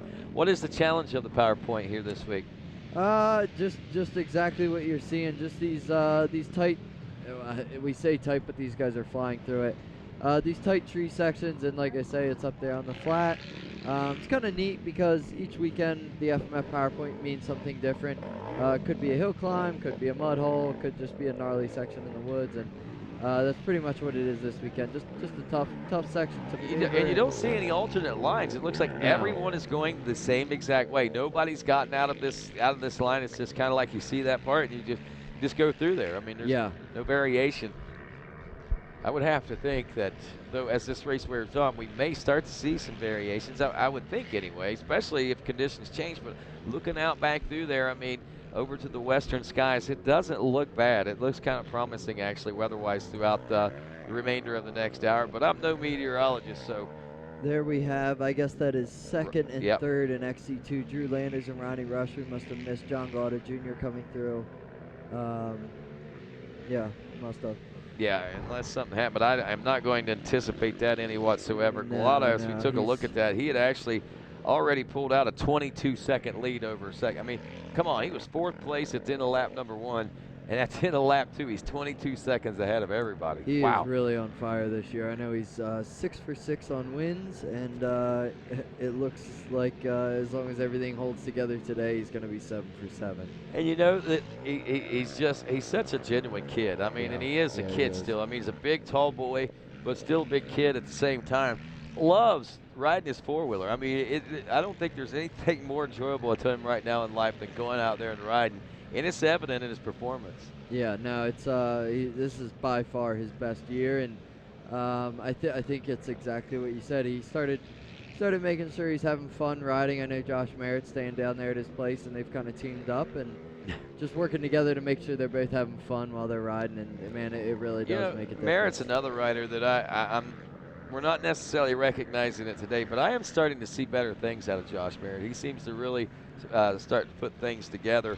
He does, yeah. He has. He's had a couple good races here recently. I would say the thing to talk about Josh Merritt right now, and that actually, oh well, that might have been him, but there's Walker Fowler on screen, Bryce and Neo and Cole right behind him. Wow, they're still 1, 2, and 3 right now. Just about throw a blanket over. Yep, but Josh he's been very consistent all year long, and a lot of times that is more lethal than flashes of greatness. Yeah. Greatness. So consistency pays huge dividends. There's no doubt. Chad Wienen on the ATV motocross side of things proves that. Prime example. Ryan Dungey on the two-wheel side of motocross and supercross proved that for time and time again. But yeah, one of our modern day, if you're looking at a four-wheeler analogy, Chad Wienen is the perfect analogy there. Consistency. And Walker, really. I mean, Walker, he has had his DNFs and had his bouts off the podium, but still he's consistently up front. Most times he's at least on the podium, if not in the center. Yeah. Now, one thing I will tout out about the Yamaha rider Chad Wienen is he has not finished off the podium overall since 2012. I mean, since 2011. Did not know that. He's been on the podium every race since 2012. That's impressive. In a first, second, or third place position. And he even lost the championship and still was on the podium every time. I mean, that's how tight knit the competition is over there on the moto side of things, the four-wheeler racing. I've just been keeping track on the distance between Borch and McClure. It seems like they are identical. I mean, every time they come through, they're pretty much right at that 40 seconds, and at the finish line they were 42. So those two are running very similar paces. So it's going to be hard to close that gap for Jared. Yeah, looking down through the top 10, or top 20 right now, notable names. Johnny Gallagher not having his best of runs today, but I'm going to say watch Johnny. Don't be surprised if he ends up in the top 10 before the day's over, running back in 17th place overall position right now. Yeah, he's another guy that's usually has good consistency. We missed the second place position in that battle. We just had Hunter Hart come through, and it looks like he might have dropped Adam McGill, who at one point was right behind him. I think at the finish line he was 1 second down. Well, and Adam was actually rolling about 30-40 second faster lap time than what Hunter is, so that's kind of a little bit of a surprise to see that happen. That would I'd probably chalk that up to maybe Hunter was dealing with some arm pump or something like that, and probably came in, pitted, got a splash of cold water, and is now back on track doing his thing.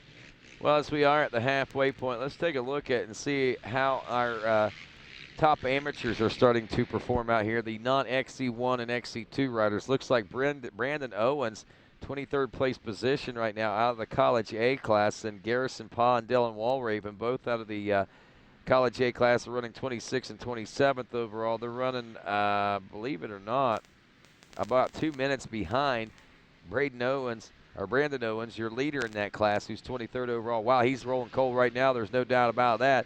So he's going to be tough to knock off the top step of the top amateurs. But again, we're only at the halfway point right now, so we'll see or not even the halfway point. This is going to be a 5-lap race, I guess, from what they've been telling us. So, yeah, we're not even there at the halfway point. So we still got plenty of room for change. I like these 5-lap races. I'm not going to lie. 4 laps seems to, click, click, click, click, and that seems to become such a tradition for us. But these 5-lap races, they seem to offer just a little bit more, I think. I 100% agree. It gives. It's nice because I think the first lap is usually just a settle-in lap for a lot of the riders. So I think it's good to have an extra 4 laps after that lap to really put the hammer down and see who's the fastest rider out there.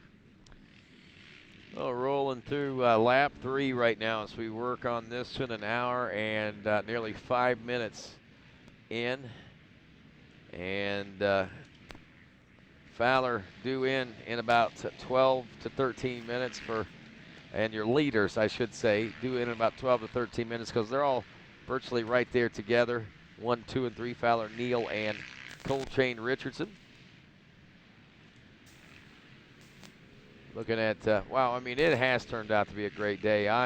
I'm pleasantly pleased and surprised.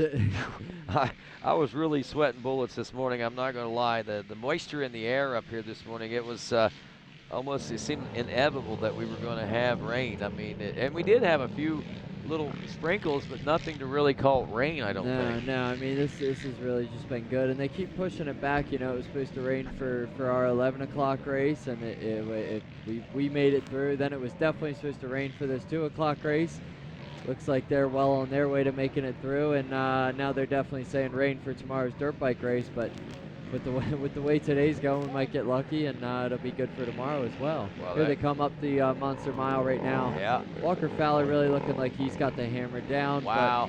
But it ain't going to be easy to drop that guy, Bryson He is Neal. not dropping Bryson. I think Bryson's got one of those super magnets on right now, or an invisible tow rope or something.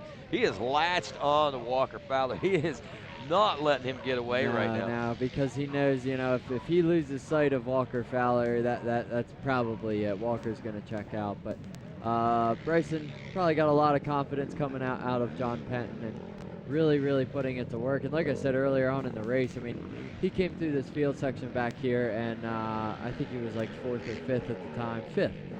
Came through 5th. There's Chris Porch on screen. And but Bryson was just really on the hammer. Really looked like he wanted it, and looks like he's out there going and getting it.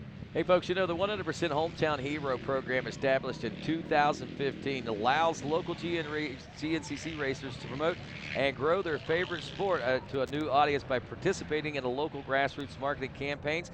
Participants hang up posters at various local hangouts such as restaurants, bars, and grocery stores, and then use social media to help hype things up and bring folks in from a local area. And returning here in 2019, Ride 100% will be giving a pair of goggles away along with a free race entry to each Hometown Hero. We salute this weekend Ryan Amancio, who will be racing the 65, 10, 11 bike race tomorrow.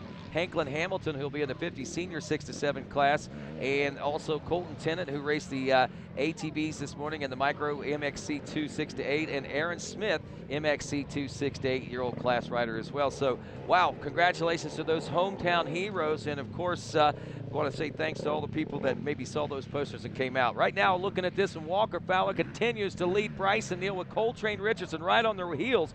What's going to happen? Stick around. GNCC Live continues right after this.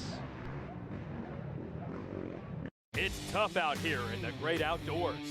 It's summertime, and things will get heated. Do you have what it takes to be part of the action? The Lucas Oil Pro Motocross Championship will put you to the test, but reward you with the thrill of a lifetime. Join the fastest motocross racers in the world as they endure the elements and the toughest racetracks in America for national championship glory. Tickets for the High Point National in Mount Morris, Pennsylvania on June 15th. Available at promotocross.com.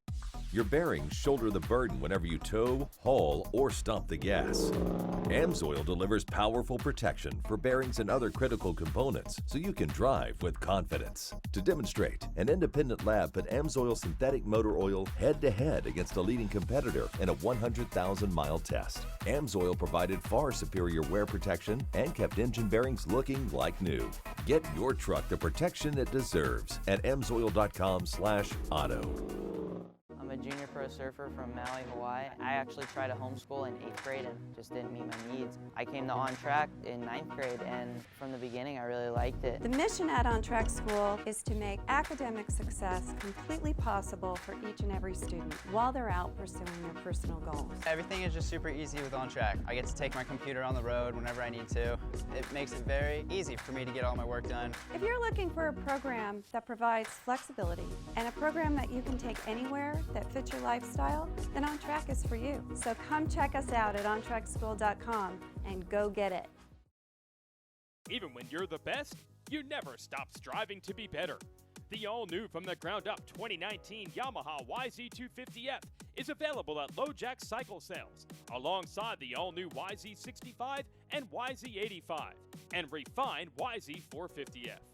So stop by LoJack Cycle Sales today in Tarentum, Pennsylvania, and visit our online inventory at www.lojacks.com. Yamaha YZs. It's why we ride. We are American Motorcyclists. We are members of the American Motorcyclist Association. Racers, fans, and crew. We come together for this sport we love, to race together, to grow together. We start young and not so young.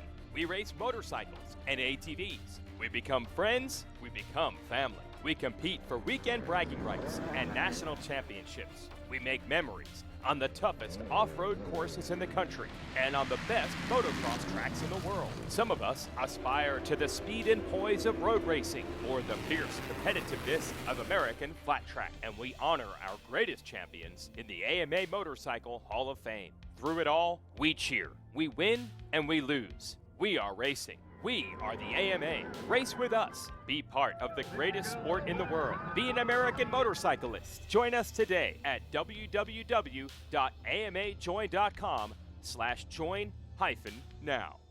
Hey guys, Johnny Gallagher here. We're up at the Tomahawk this weekend, but we're only 3 weeks away from Snowshoes, GNCC University, presented by Yamaha. It's your opportunity to learn from some of the best motorcycle and ATV riders in the world.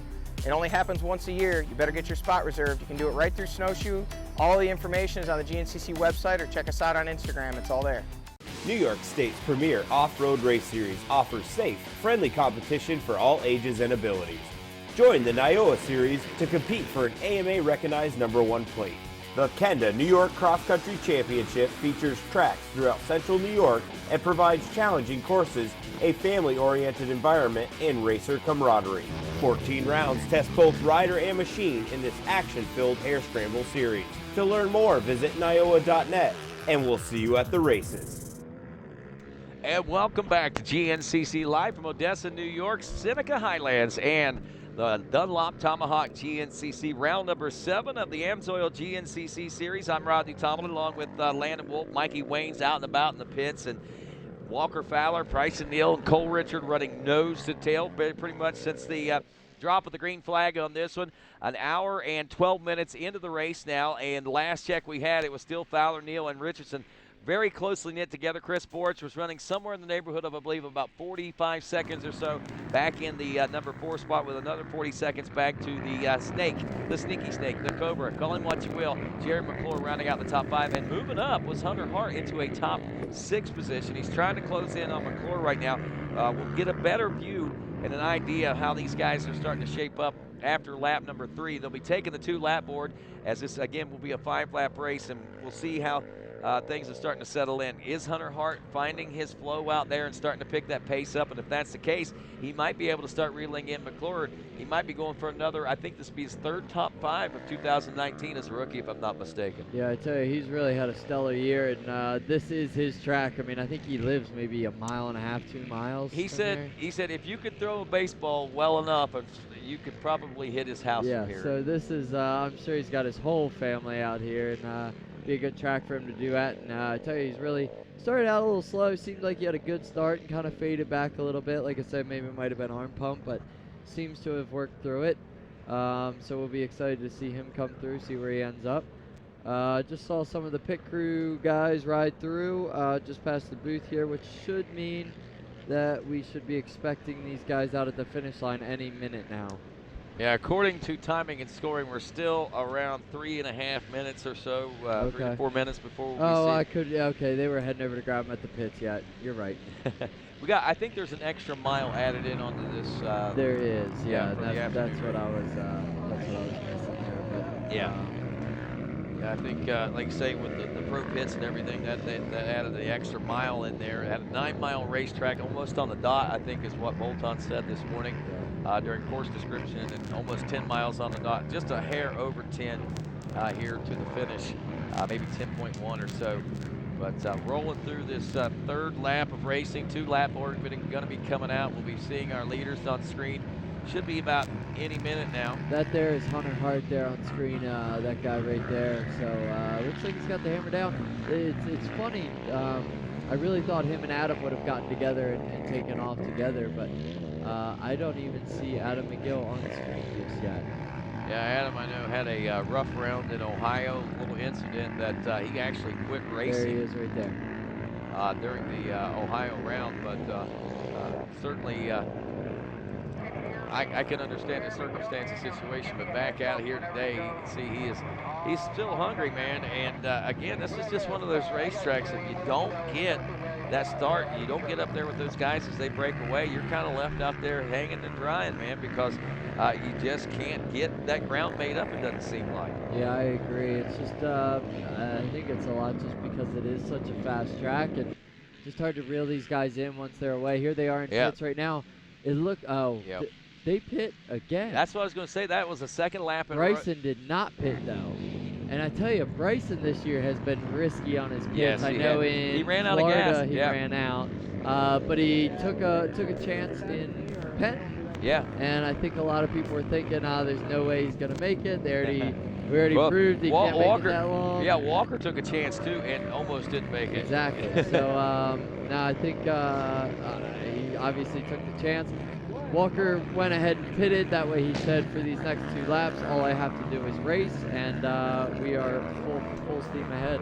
Sounds like Mikey Waynes might be down in the pro pits to give us a perspective on what just happened there, and maybe an idea of what's going on while this second pit stop is so close together. I have to think, with the race being as tight as it is, the mindset of these guys is they don't want to have to stop at the end of lap 4 or at the end of or they're on lap number 5 coming into the finish to get that one little splash of gas to make it to the finish. So they decided to go ahead and make that make another pit stop to ensure that they did have enough gas topped off to get them around to that finish line.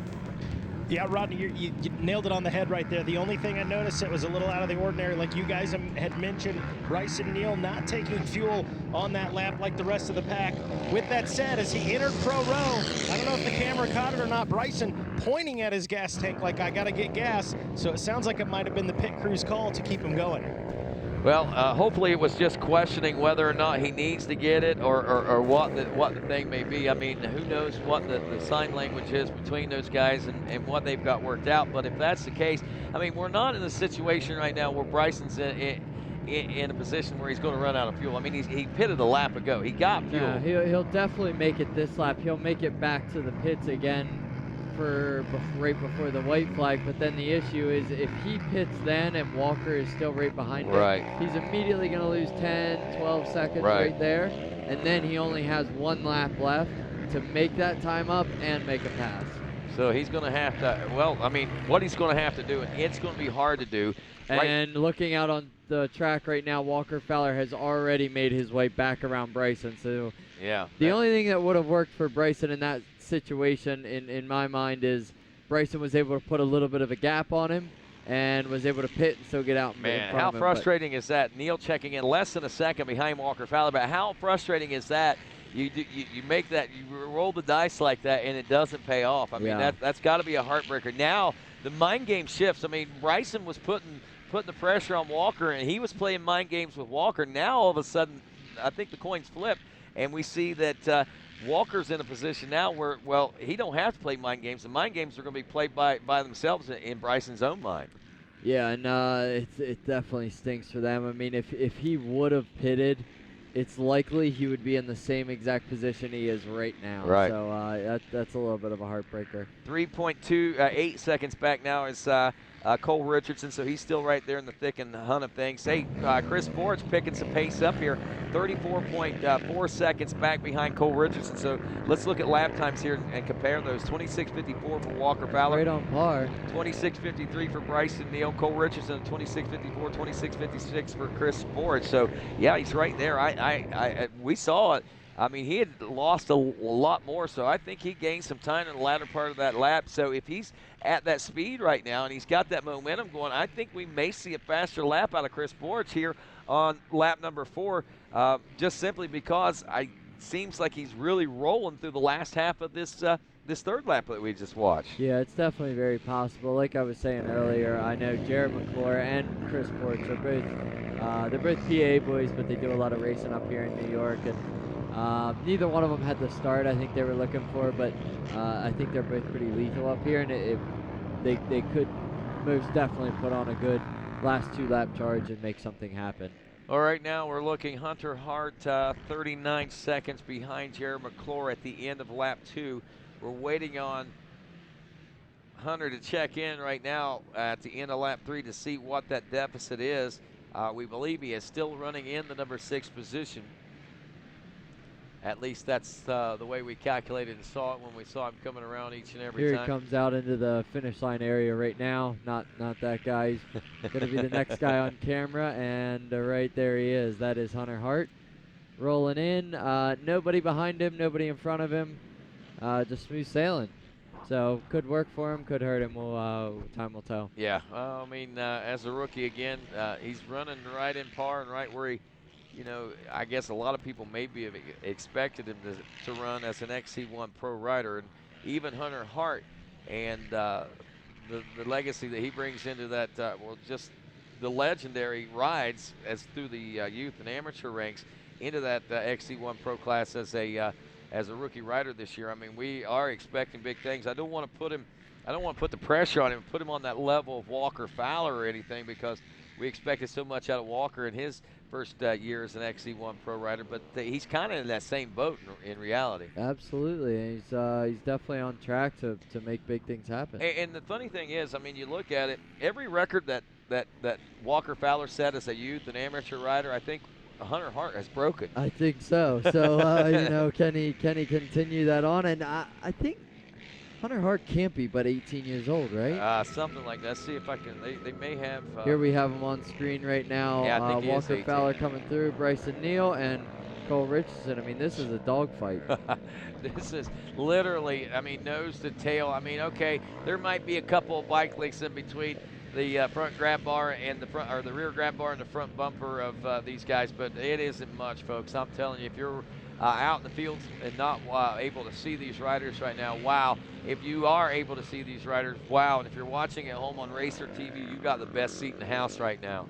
Yeah, absolutely. You get to catch all these points in one lap. So this is, like we were saying earlier, all these, there's this big field section here, which this should be about the 1.5 mile marker. There's Chris Porch coming through.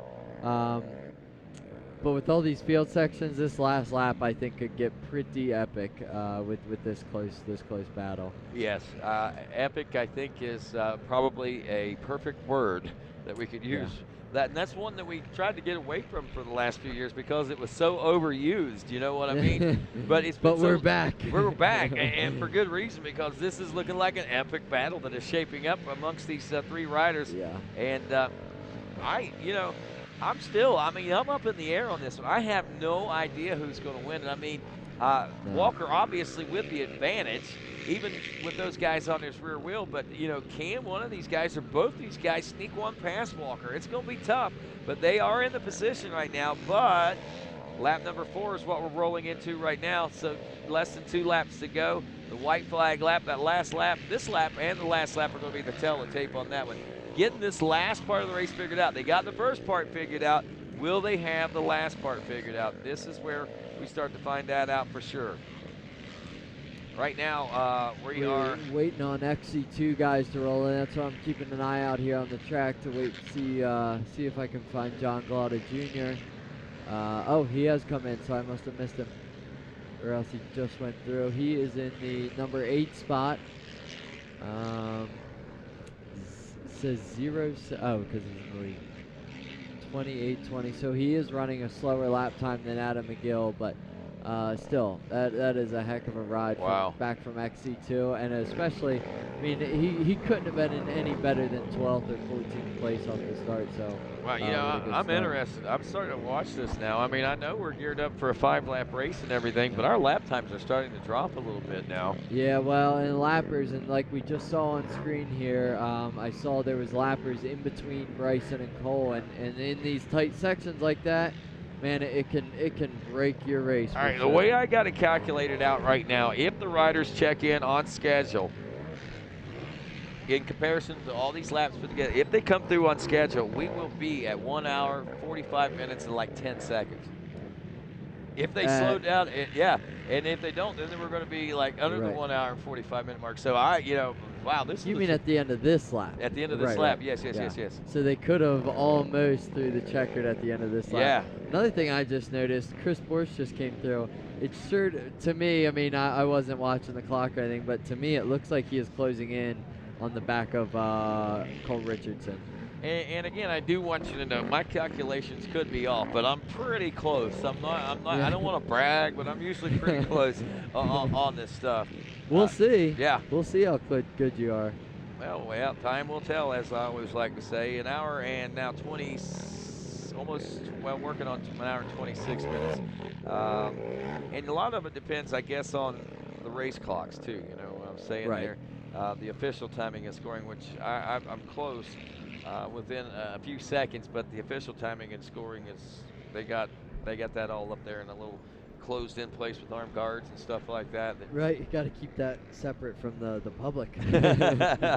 But yeah, good. The technology that goes into these races is just unbelievable, and the technology that we're working on. Yeah, technology we're working on right now. We've talked about it a couple different times, experimented with it on Racer TV. The actual checkpoints, being able to catch up with these riders other than just on screen and at actual checkpoints. We can see them live timing and scoring where they are, know when to expect them to come, and it's pretty interesting what they're working on, and I can't wait to see what timing and scoring brings and unveils over the course of the next few years to the GNCC Racing Nation.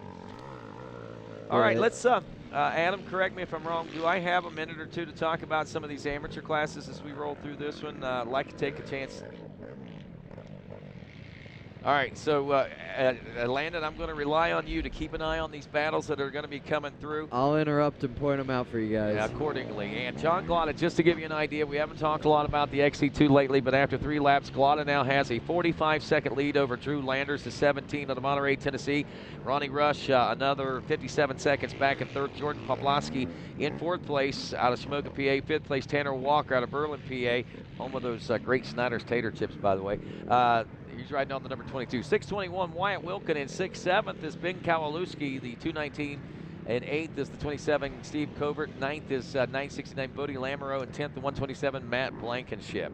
Now looking at the College A class, Brandon Owens, the 246 from Walker, West Virginia. A near 2-minute lead over Garrison Paul, the 316. He's in looking for top amateur overall honors today. Brandon Owens is. Garrison Paul looking at second in those top amateur honors right now out of Port Crane, New York. 622, Dylan Walraven out of Dallas, Georgia is third. Noah Mickelson, who got the Holeshot, the motocrosser, the 400 out of Salisbury, North Carolina, Honda ride, is 4th place. 5th place, 722, Rhett Cox from Campbellsville, Kentucky. 6th place in the 26 of Seth Wilson. Mikey Nichols, the 919. Leaders are on screen, and it looks like we have Bryson Neal into the lead with Walker Fowler back to second. And there is Cole Richardson still hanging in there, but big lead change there. Yeah, out of the 3.5 mile marker for that one now as we enter the Monster Mile, one section of the Monster Mile. As we were picking up, Mikey Nichols in 7th of the College A class, 8th Matthew Reese, 420, and the 073, 9th place is Tyler Swindle, and the 470 of Chase Allison rounds out the top 10 there in the College A class. Pretty impressive stuff. So here we go. We go back to that. Should Bryson have stopped or not? That analogy in the pits there, Landon. I mean, at this point, I would still say Walker is in the driver's seat of the race, unless Bryson is planning on not pitting. At that time, it's just there we have Chris Borch on. And of course, screen. they have been working on fuel mileage, and I'm sure they've worked on it a lot in these muddier conditions over the course of the last several weeks. Checking in with the Junior A 22+ class now. Bruce Weiland Jr. out of Ranchal, PA, the 203 with the lead in that one over the 228 of Nathan Dixon, or Nick Davidson, wow, out of Steubenville, Ohio, 14 seconds back. Michael McAvoy out of Chester, West Virginia, the 531 in third and fourth. The 83 of Zachary Phillips from Parsons, West Virginia. Marion, Ohio, home to the 44 of Luke Shepard, LS4 company owner himself, rounding out the top 5. Josh Haney, the 36, is 6th. 7th is Kyle Percy, the 414. 8th, the 41, Justin Miller. 9th, the 433 of Justin Lord. And rounding out the top 10, the 317 of Alex Elioff, who may have gotten a very strong start in this one, if I'm not mistaken, out of that Junior A 22+ class. Now looking next at the Vet A 30 Plus class, Big Papa P. Jeff Pickens out of Shamoka, Pennsylvania, minute and 7 seconds over the 8:07. Good to see Michael Lancaster back with us out of Morgantown, West Virginia. 8:21, Brad Whitehead out of Reading, Pennsylvania in third. Todd Muscala, the Marble Man, in fourth out of Uniontown, PA in fifth place. Chris Conklin out of Sistersville, West Virginia, the number 48 machine in fifth. Chris Conklin. So Eric Wilczek is sixth aboard the 419. The 494, Dirk DeCesar is seventh. 370, Eric Vallejo.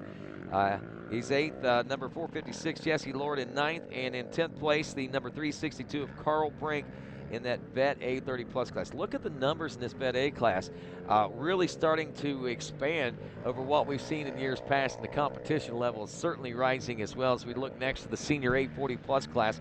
The 828 of Harrisville, Pennsylvania's Brian Shaw leading by a minute and 11 seconds over the Triple Nickels of West Stone out of Auburn, Pennsylvania. Another 23 seconds back, former Moto star and Media All-Stars rider 636 Mark Batson out of LaSalle, Michigan. Fourth place, the 42 of Michael Hayes out of Rocky Face, Georgia. Rounding out the top 10 is the 451, or excuse me, the top 5, 451 of Thomas J. Barrett out of Morrisville, New York. Then in 6th place, 410, John Salsa, 671, Dale Batson. Yuri Kokerjan, the 532, whose name I butchered on the starting line earlier.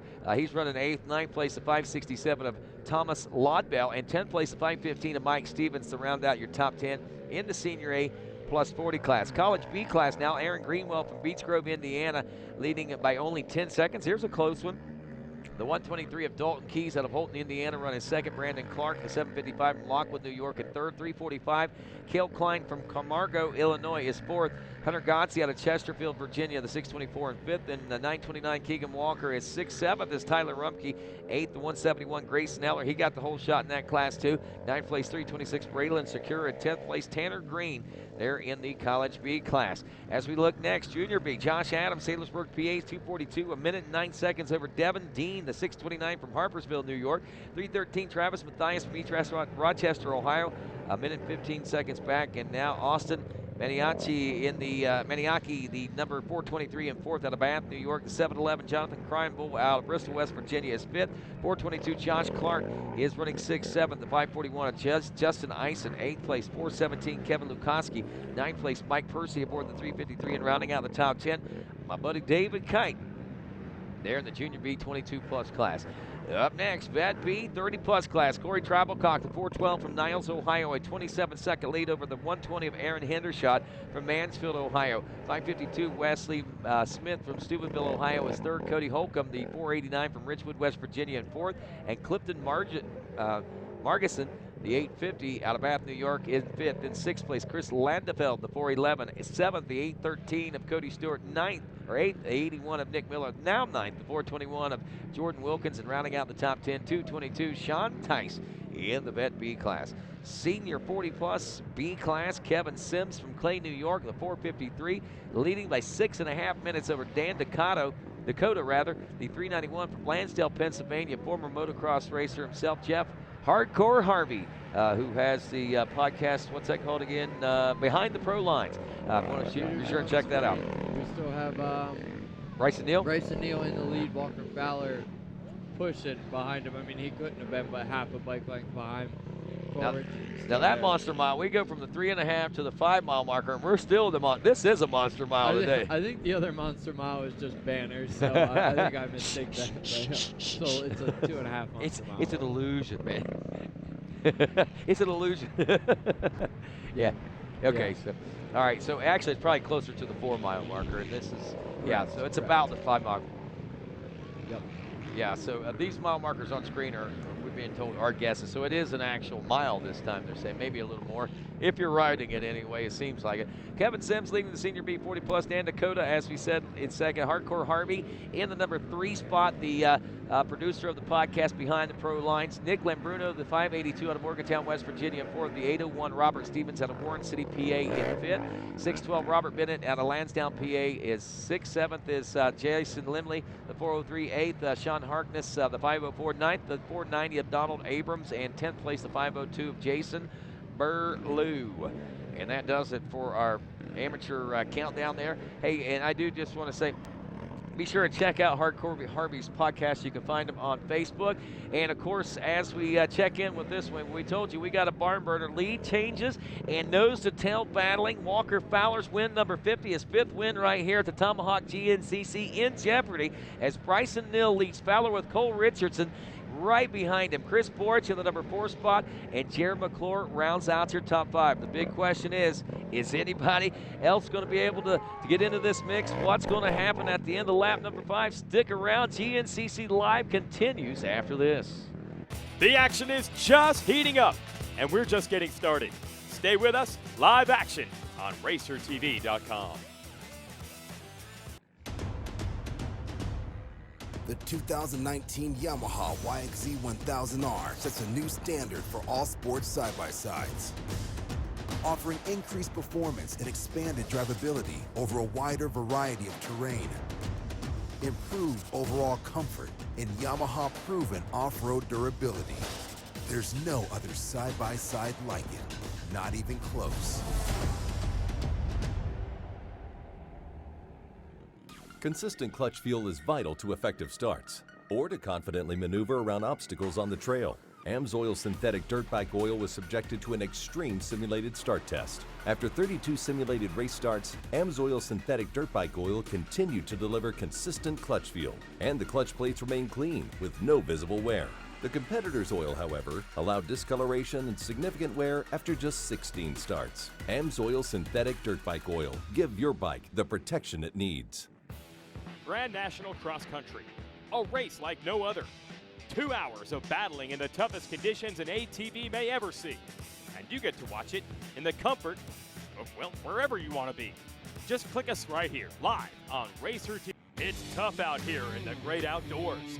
It's summertime, and things will get heated. Do you have what it takes to be part of the action? The Lucas Oil Pro Motocross Championship will put you to the test, but reward you with the thrill of a lifetime. Join the fastest motocross racers in the world as they endure the elements and the toughest racetracks in America for national championship glory. Tickets for the High Point National in Mount Morris, Pennsylvania on June 15th. Available at promotocross.com.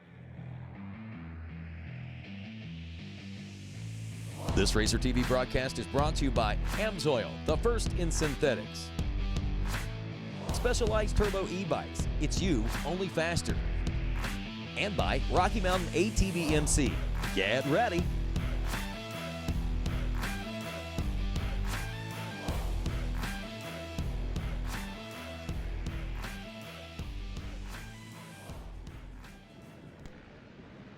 And welcome back to GNCC Live, beautiful Odessa, New York, the Seneca Highlands for this, the Dunlop Tomahawk GNCC. Rolling through this ATV race, of course, today, an hour and 38 minutes into this one nearly. Rodney Tomlin along with Landon Wolfe. Mikey Wayne's out and about in the pits right now. And, of course, we are about 6 or 7 minutes out from seeing lap number 4 complete in a white flag lap. We've got Walker Fowler leading most of this race so far today. Bryson Neal hot on his rear wheel with Cole Richardson right there as well.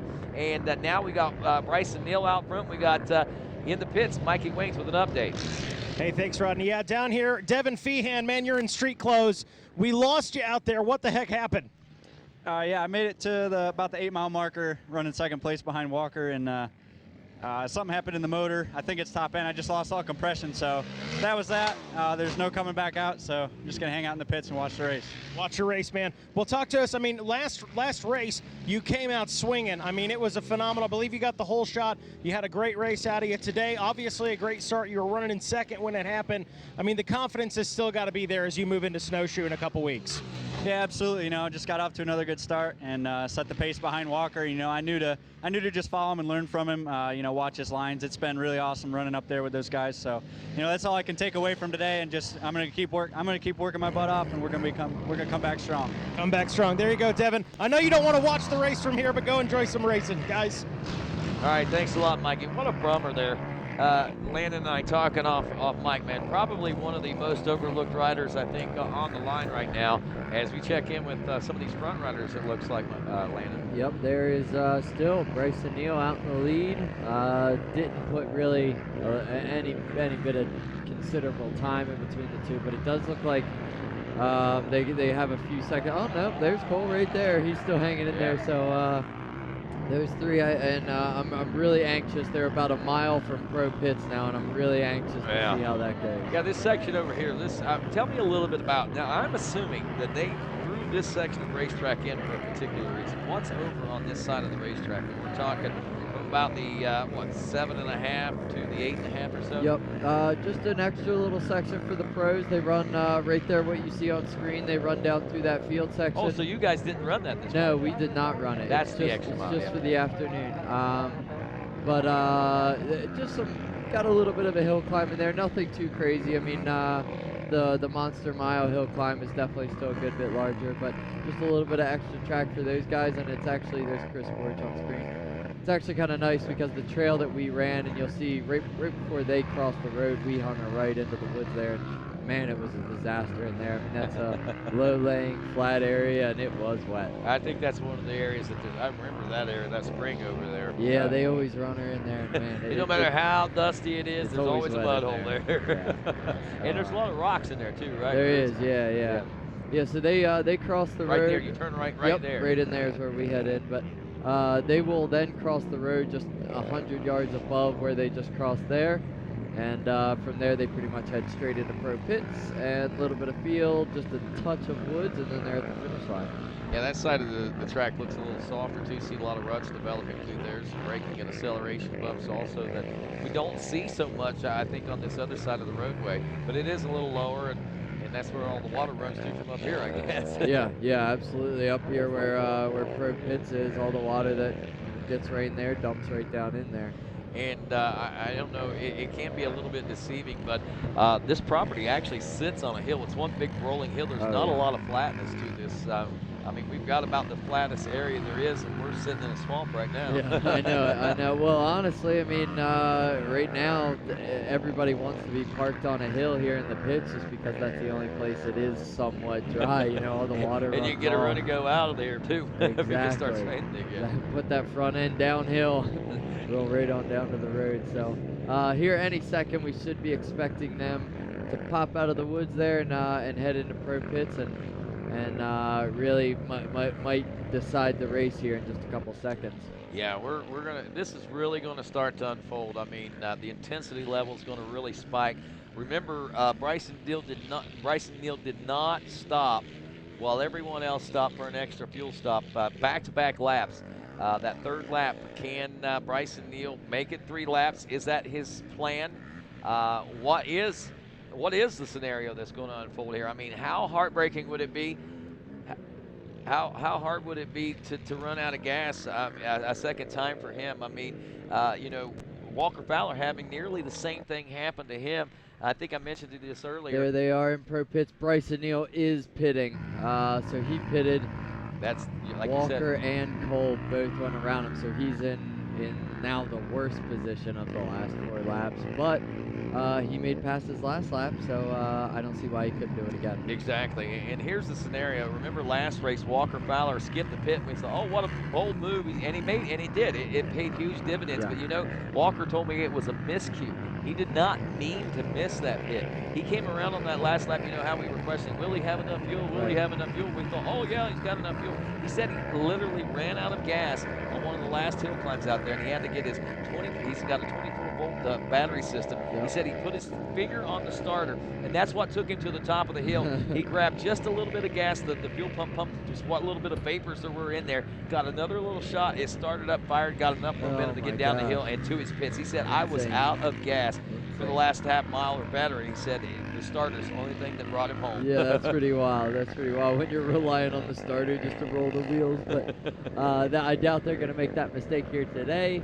In fact, I'm positive that they won't. But well, man, no. tough position here for Bryson. I know he's probably a little frustrated, and it's just kind of how it worked out for him. But You know, and Mikey, if you can hear us, get down to the Neal pits. Ask if that was something they did by design, or if it was just something that maybe a little miscommunication. Yeah, a little miscommunication. Maybe they didn't think the others were going to stop, and seeing them stop maybe just made them nervous. Yeah, that could very well be it. Very well. And I know, like I said, they're very nervous. I remember at the end of the day, what was it, in Georgia this year where, or was it Florida? I guess it was. Yeah, Florida, where Bryson Neal ran out of gas.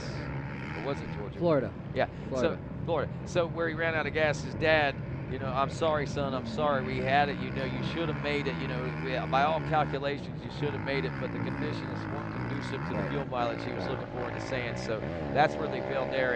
And I'm sure the dad and that whole pit crew is second guessing themselves every time it comes to Holy cow, moment. do we have Bryson Neal already back into second? Looks like we might have lost Cole Richards. Oh, no, every time I say that, he pops out of nowhere, I swear. Look at this, man.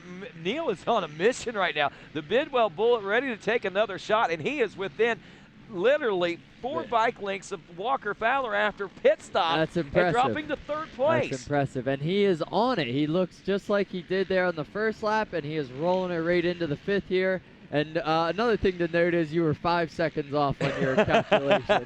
Well, let's see, on that one, Yeah. but on mine I was right. Right on. I was right on mine. Well, I was, actually they came in they were a little later than what I Yeah. even expected, Yeah. so it was more like 20 seconds. But on my but on that one, the official, yeah, you're right. They spared 5 seconds. Yeah. That's crazy That's how pretty tight that impressive. was. How close I was, Yes, too. yes. But man, this is this is going to be a good last lap. I know Bryson is an aggressive rider. He wants that win. He wants to make it 2 wins in a row. Wants to make everybody know that 2 weeks ago was not a fluke. And the way he's riding right now, it's not. He looks good, I tell you, man. He is. I know Walker looks smooth, and Walker always looks smooth, but man, Bryson is on the hammer. Well, I'm afraid that maybe Walker's worst nightmare might be coming true. And what he was talking about today, these guys putting themselves in position at the end of the race. Both Cole and Bryson have themselves in position. We're talking about Bryson right now, but we can't count out Cole Richardson. No. This could be his lucky day. He could make that strike. Absolutely, and man, it's pretty impressive that Bryson did make that quick of work of Cole, though. I mean, maybe Cole missed a corner or something like that, but man, it maybe a half a mile made a pass from I don't third know. to second. Confidence does a lot. Confidence does a whole lot. Got it. And he's got it. And confidence and adrenaline together might make you ride that ragged edge and feel a little more comfortable than what you normally would, too. Yep, so our next camera shot that we should be able to get these guys is going to be that large field section about the 1.5 miles through the track. And that's going to be, I feel like that's going to be an epic field section over there. That's going to be one really good opportunity for Bryson to make a pass on Walker and capture his third win and second win in a row this year. Well, according to timing and scoring, it was 1.3 seconds between Walker Fowler and Bryson Neal, and another 5.8 back to Cole Richardson. And a minute and 17 seconds back now is Chris Borich in the number 4 position, and Jerry McClure now 52 seconds back of Chris Borich rounds out the top 5. Hunter Hart we just see probably in the neighborhood of a minute and a half now down in the number 6 position. Yeah. My guess on Cole is going to be lappers. I know we keep seeing him, sometimes when we see him on camera, he's maybe 5-7 seconds down, and then next lap or next time we see him, he's right up on their bumper. I'm going to guess he's maybe struggling with lappers a little bit today. Maybe, lappers are letting the front 2 guys by, maybe pulling out back in front of him or something like that, because for him to just drop 5, gain 5, drop 5, gain 5, I would have to say it's an outside force. I just saw Grayson Eller checking through there at the finish line. I think he's 9th place in the College B 16 to 21-year-old class. So we can see that the leaders have gotten through a good portion of lap traffic now in through some of those B classes as Eller just wrapping up lap number 3 now. Yeah, they're a little bit of a shorter track this weekend. I think they have 10 miles. Here they are out on screen right now. Look, Cole right on their bumper again. Look how hard they're pounding those berms, man. I mean, they are not. I mean, this right here, what gear you say they're pinned in right now? Oh, I would say they're at least 4th coming up through there, and they are screaming those bikes. But, man, this is going to be some good racing. Right after they leave this field section here, just on the other side, they kind of jump through a ravine, there is a ravine there. I'm sure they're jumping through it. And then there's right there's the ravine they're going through, and then just what they're going into now is just a huge swampy area. So I know Bryson and Cole are just eating a bunch of mud. Tough on the goggles, but Right now, they're not worried about that. They're worried about getting to the front. Is that a place they can get stuck very easily? I wouldn't say it's a place they could get stuck. I'm guessing there's a spring in the middle of the field out there, and we're running right through it. And the track gets really wide because everybody's trying to stay out of everybody's roost. But man, it really is a disaster. There were a couple people stuck this morning, but these guys will have no problem with it. Line choice is imperative, no doubt about it. An hour, now 49 minutes and a half into this race, looking at leaders due in about, I'm guessing somewhere in the neighborhood of about 20 minutes. 21 and a half minutes is what timing and scoring calculates the leaders being in at. So that's going to put us at about a 2 hour and 10-minute race, which is about where I kind of expected, between 2 hours and 10, 2 hours and 14 minutes. So 2 hour and 10-minute race, a little bit long. I have to ask, I mean, I know these riders are accustomed to going about that 2 hour mark, just maybe a little shy of it. But what about these races where things go longer? Is that paying dividends? Is it creating challenges for these riders? What does it do? Well, some people could really like it, and sometimes I guess it goes back to what we've talked about before: conditioning and training. If you're stronger at the end of the race, you're going to like the longer races. Or just how the race plays out. I mean, here they come on the screen right now, but if it was a 4-lap race, Bryson probably would have had this wrapped up. He had the lead, and wouldn't have had the fuel and all that. But it's still not over for him. I know in between this 2 mile marker here, and I believe it was our next camera shot, is when Bryson got into the lead last lap. We'll see if he can do it again. I think whenever they came through the 3.5 mile marker, or near the 3.5 mile marker, there is what we were looking at. And again, that's near, and that's at the beginning of that monster mile, which takes us to near the 5 mile marker there as well. But we'll wait with bated breath to see what's going to happen as those riders check out of there. Chris Bort's waiting on him. Should be somewhere in the neighborhood.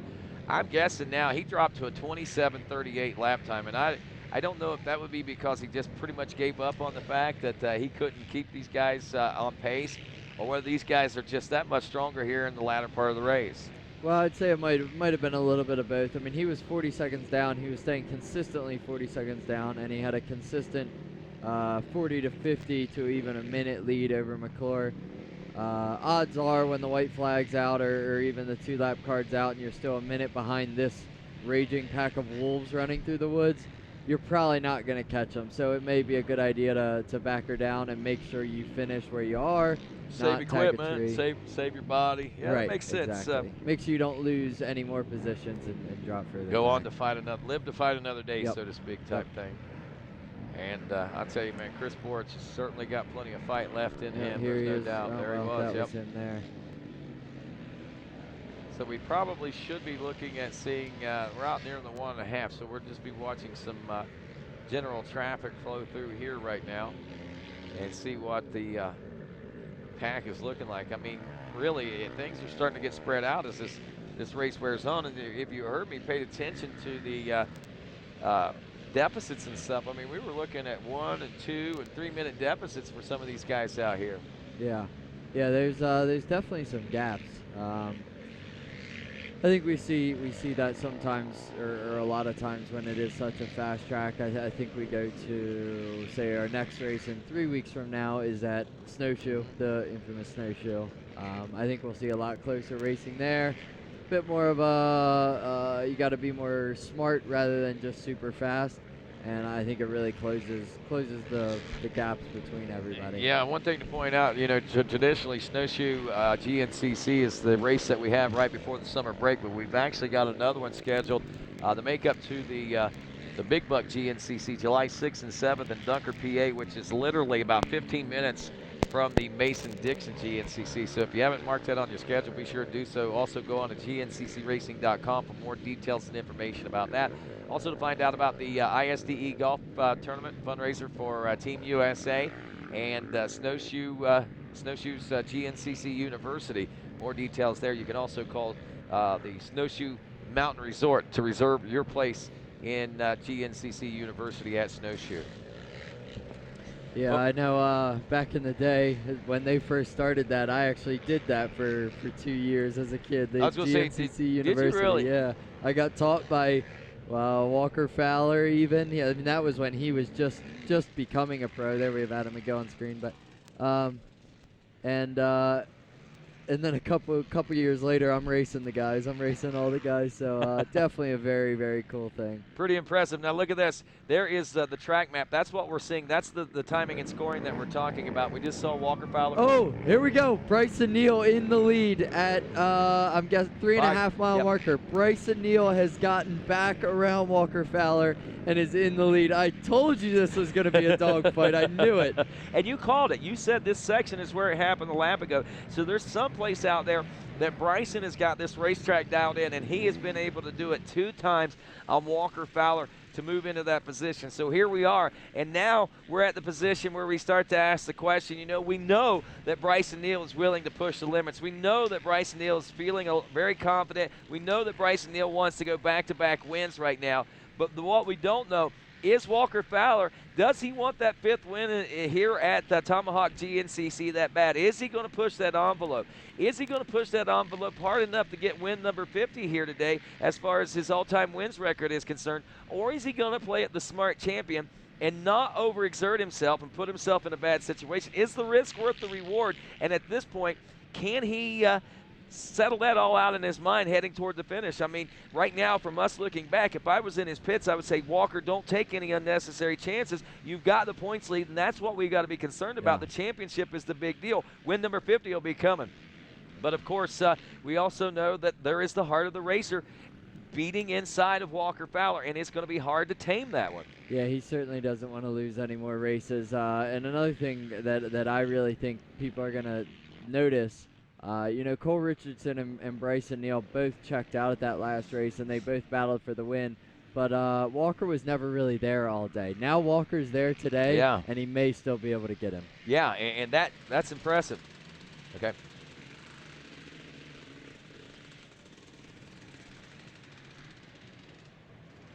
All right, so if you see on screen right now, just getting instruction, they're coming down to the bottom end of the screen. We got Cole Richardson, we got Walker Fowler, and we got Bryson Neal.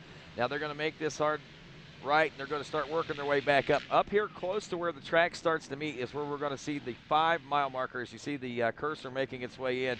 We'll be out, and that'll be at the 5-mile marker, about that area, and that is where we're going to get our next camera shot. So right now, we see what we've got. We've got a little bit of elevation change. If you look at the lines, those lines on that track map right there indicate some elevation change. Talk a little bit about that part of the racetrack. Yeah, so that part of the racetrack, from they're at the very bottom of the map there, and then they're going to run all the way to the other side of the racetrack, and it's basically running along the back side of the property here. So it's all on a hillside. So right side of the hill is up. Left side of the hill is down, and pretty much the whole way down through there, you're going from the bottom back to the top, from the bottom back to the top.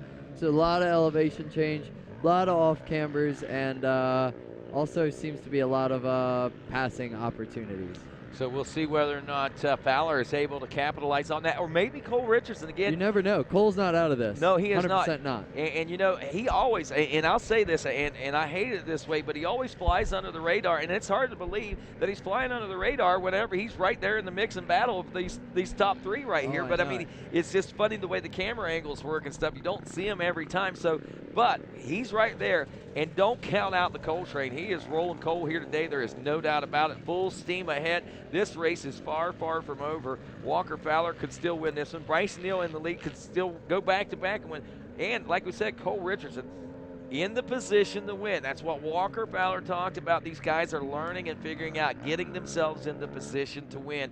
And that's exactly where Bryson Neal and Cole Richardson are right now, in that position. I gotta say, it definitely seems, from our view, it seems like Bryson somewhat has control of this race a little bit. You know, things didn't really. I don't think they would have. I think they would have done their pit stops differently if they were to redo it or had the chance to redo it. So I think they were a little bit behind the 8 ball even with that, and he's made the past happen and stick twice now. You know, remarkably though, I gotta hand it to you and pat you on the back. You picked up on this right on lap number 1. Yep. I mean, you did. You picked up on Bryson Neal on lap number 1. You saw the aggression. You saw how he was riding. You knew what was in his heart and what was in his mind. Yep. And it is just, I mean, it is elevated as the race has gone on. I mean, you picked up on it, right? That's, like I said, lap number 1, and it is just expanded and expanded. And here we are. I mean, he's done everything that you said. He got around Cole and him caught up to Walker, and here they are. He's gotten around Walker, and that was the one question we had. If he catches him, can he get him around? Oh, He's not only done it once, he's done it twice. Which is huge, and in the same 1.5 miles of track. Yeah. Like, did he get it in the same spot? Like, would Walker let that happen twice? We won't know until Mikey Waynes gets to talk to him afterwards. But, man, what an exciting race. All right, as timing and scoring checks in 11 minutes, 46 seconds. So we're going to be right there at that 2:10, 2:11 time frame as far as race times are concerned. But, wow, what an amazing 2 hours and 10 minutes or so of battling we've had. And it's been exactly that from the drop of that green flag. I mean, Walker, Here they are. Oh, Walker Fowler back in the lead.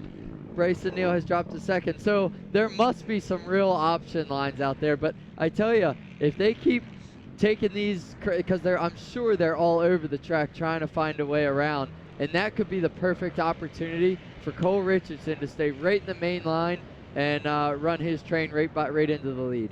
Well, I'll tell you, folks, if you're not anywhere near the finish line and you're out and you're close by, as we're at the 5 mile marker, about the halfway point of this one, I would start working my way back toward the end of this, because, wow, what we are about to witness, I think, could be, like you said, total epicness coming our way. That word, we are going to blow that one completely out of the water, because this is exactly what it is, an epic battle that is waged, literally, like I said, from the drop of that green flag. Walker Fowler, I think, has had at most an 11-second lead, if I'm not mistaken, all day long. And that we was can't the first lap, was it? Yeah, and that's I think that's when Devin Feehan broke down. Exactly. And unfortunate for Devin. I mean, there's another case that we haven't even had a chance to expand on or haven't really talked about. Right. What's that kid going to bring to the table next time? I mean, because there's 2 good races. He's gotten off the good starts and hung with Walker Fowler on that first lap or so. Yep. Yeah, I mean, I'm so anxious to see these guys pop out into the field section here. Especially, I don't know. I mean, you almost got to think Cole's in one of the best seats in the house right now. He's watching these guys do battle and taking these lines to get around, and he might just be able to slip by as well. And Cole's also always very strong in the fields, and we still have a good bit of field racing before the end of this race. Yeah, and Cole might just be laying back. You know, he might be just. He might have the killer line right there at the finish line that's gonna just thread the needle, put the nail in the coffin. That's like I'm saying. Get here to the finish line, folks. You may be witnessing one of the greatest finishes in a very, very long time. It likens maybe back to the Mason-Dixon, maybe even back to the finish where we saw Taylor Kaiser and Chris Borch going at it at Steel Creek and Kentucky. Oh, Steel Creek as well, yeah. So, or no, I think the one at Kentucky was actually him and Walker, but I do remember the one at Steel Creek with Kaiser as well. Yeah. I mean, we might see something like that. And look, man, I'm about to chew my fingernails off right now. It's getting good. My heart rate is definitely elevated. Isn't that crazy? I mean, we're just watching the race. I can't imagine watching what these guys we're watching, and I can't imagine what those guys are going through. And they're actually the ones that are racing. But you're right. I mean, my heart level is up. My anxiety, my excitement level right now is peaking. This by far and we've had some really stellar races, there's no doubt about it, but this by far the best ATV GNCC battle we've seen come down to the wire, and that says a lot. I mean, look back at this year alone. Look back at round 1. Look at 2. Look at 3, 4, 5, 6. Look at all those rounds, and here it just keeps getting better. It just keeps getting better, and man, this one might be the best yet. But it's surprising because 2-3 years ago we came out. We had Walker just winning one after another after another, and I know he's been wanting to do that again, but these guys, I believe I certainly don't think Walker's gotten any slower. I think if anything, Walker's still getting faster, but just everybody is elevating their game. Hey, you set that bar, people are going to try to work to achieve it, and that's exactly what they're doing. They're starting to reach that level. Now it's time for Walker to raise that bar again. Yep. How do you do that? I don't know. I mean, at this level, I mean, how can you race it any higher? How do you go any faster, right? Yeah, that's the question. That's my question. You know what? We've asked that question before, and Walker proved that it can be done. Yeah, so, they always find a way, it seems like. Yep. So, yeah, Walker Fowler now back out front. Bryce Neal in second. Cole Richardson right there in the number 3 spot. It's a free-for-all coming down to the finish line as we watch our Yamaha live drone now and waiting for riders to check back in with us. Will Walker still be on that point position, or will Bryson have found a way around? But again, like we keep saying, what about Cole Richardson? He's been hanging back there. I ain't giving up. I ain't giving up hope on Cole just yet. Right here is where we will see them next come out of the woods here. But man, this is going to be. Again, this is going to be epic. It is. So what? And I hate to say this, I'm getting taken back by all this beauty right now too. Just how beautiful this facility, the Seneca Highlands, is, and how lush and green and popping everything is. It is. I mean, everything is just so alive right now and just bursting with life. And it's going to be bursting with a battle coming out of these trees any moment now as we continue to watch this beautiful, steady, live drone coverage. I mean, look at that beauty. I mean, the wind's blowing and that drone is just sitting there like steady as can be. I'd like to know who the driver is of that thing. Is it Ian this weekend? No, we got a Nick Gross. Gross. I tell you, these guys just absolutely kill it with this drone. This is another thing, like we were talking earlier, that Racing TV has just stepped up their game, and you know, we didn't have this 2 years ago, and it changes it a lot and gives us such a good perspective of the race. Is that this the leaders? Looks like them. Wow, and Walker Fowler. Yeah. Yes, Walker Fowler, chest protector on. That's Cole. Yeah, it does look like Cole. I believe that is Cole up to second. What happened to Bryce Neal if that is the case?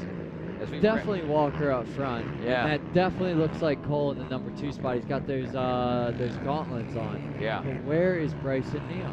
Wow. Maybe the last ditch effort there in that last section of the racetrack might have been the risk wasn't worth the reward on that one type of scenario. Yeah, maybe he took a shot at Walker that just didn't really work out for him. But I tell you what, Cole still is not giving up hope. He is he's hanging in there. Again, I'm going back out there. I mean, again, like you said, Cole may be in the best position, and even in second place, here he is again, still in a great position to take this win, and he's closing in on Walker Fowler right now as we head into this this pro mile at racetrack that's across the road right now. So when we come out of this, it's going to be interesting to see whether or not Cole was able to, and we still haven't seen Bryson Neal check in that number 3 spot as we watch this big field section and watch them. There goes Bryson Neal now. There.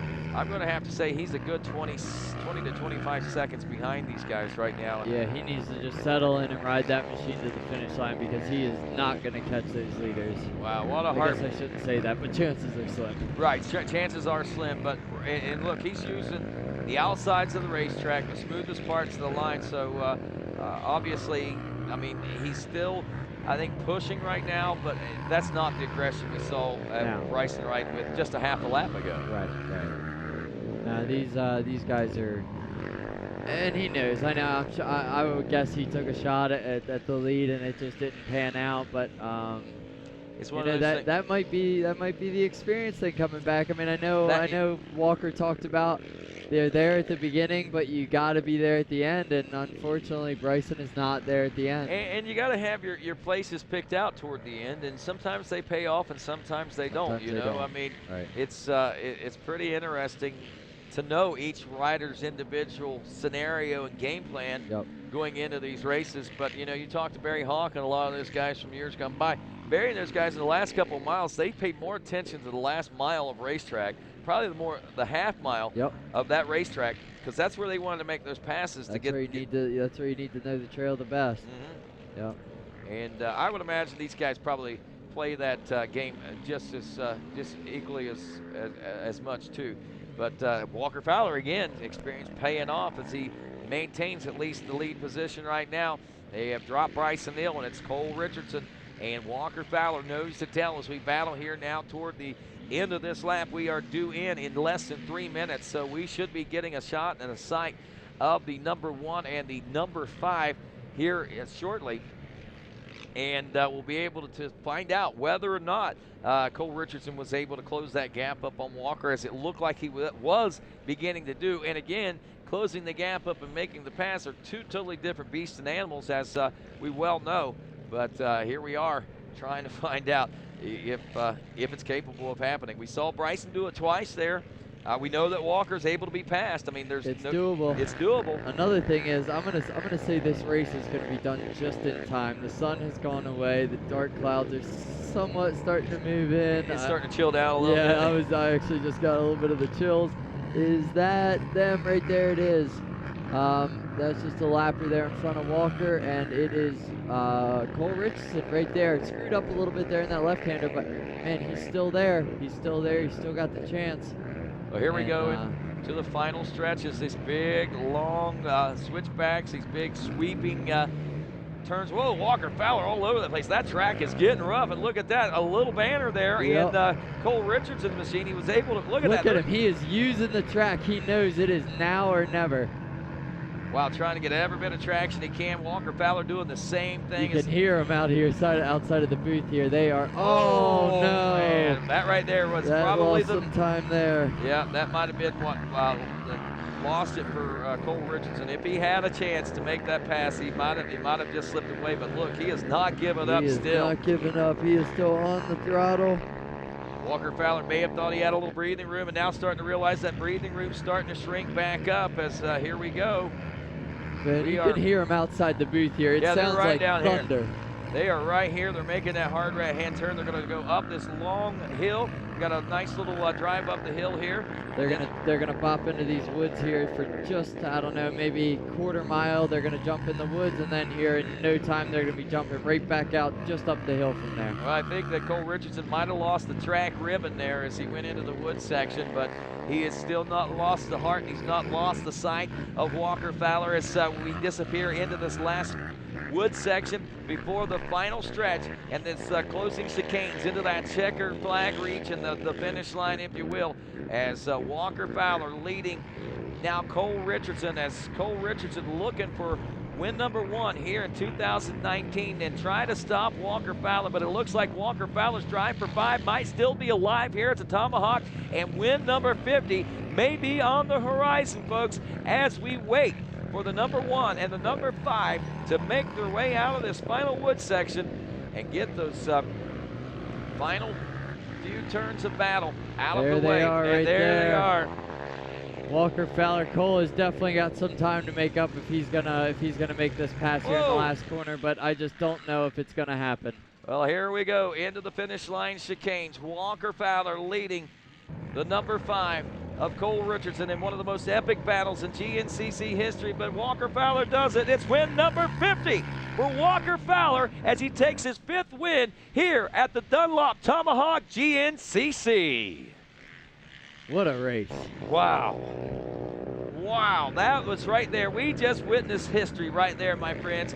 Now Walker Fowler secured himself as the number 3 rider on the all-time wins record list of ATV racing, now surpassing Barry Hawk with the number 49 win. And now Walker is number 50, I guess we should say, and still a ways away. 25 wins away from Chris Borch's all-time win record at 75. But how about it for Cole Richardson, a second-place position? That guy did not give up any whatsoever. He was right there in the very beginning. He dropped back, let Bryson take him right back up to Walker Fowler. They battled all the way. Whatever happened to Bryson, he's back across the line now, I believe, in that 3rd place position, so he will get that podium spot. But what a day. They're all talking about it down there right now. But, man, Cole Richardson again. Wow. What a ride. What a ride. And like Walker said, he's got himself in position. He just keeps putting himself there. A win's going to be coming soon again for Cole Richardson. Absolutely. But Cole Richardson, Bryson Neal, Walker Fowler, all these guys there. I mean, it's just these are the battles that everybody likes to see. Yes, no doubt about it. Getting the fist bump there, Walker Fowler. Win number 50, that monkey off his back. Win number 5, his 5th Tomahawk, as he liked to call it there this morning in the pre-race interviews. And a look of disappointment. You know, the thrill of victory and the agony of defeat. You see it on their faces. Walker Fowler's got a little bit of both. The agony of a victory, I think, because that's definitely what it takes. But Walker Fowler giving the thumbs up. So the way things are looking, we're waiting right now, but I believe it's Walker Fowler, Cole Richardson, Bryson Neal 1, 2, and 3. Looking for Chris Boris to check in that number 4 spot here in just a few moments, as well as Jared McClure. And folks, stick around. We got plenty of pre-race or post-race interviews coming up. Let's get the word in on what happened to Bryson Neal, Cole Richardson, and Walker Fowler. Only way to do that is to stick around. GNCC Live continues with podium interviews right after this.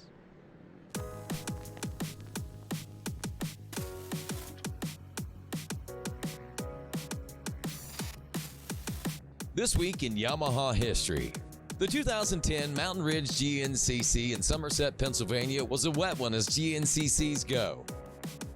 It was a free-for-all from the start as the riders eased their way through the first turn. Riders like Paul Whibley, Barry Hawk, Nate Caney, Mike Lafferty, and Chris Bach and more found the extreme conditions challenging all day. As the day wore on, the track got better, and so did Yamaha's Charlie Mullins. Starting the first lap in 7th place, Hot Rod was able to find his way to the front of the pack by mid-race, where he led the field to the Checkers, capturing his 3rd straight win that year on board his Ampro Yamaha. And fellow Yamaha rider Barry Hawk rounded out the podium that day. And that's this week in Yamaha history.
Ambition,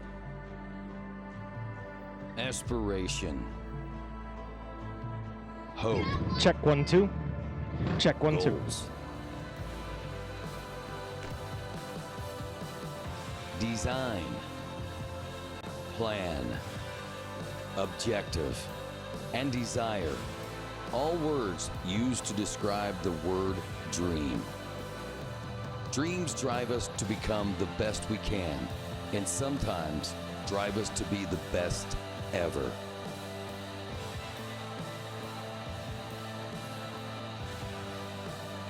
A lifetime of dreams, hard work, dedication, want, and sheer will oftentimes bring us to new levels. Congratulations to Walker Fowler on reaching his next level, and GNCC win number 50.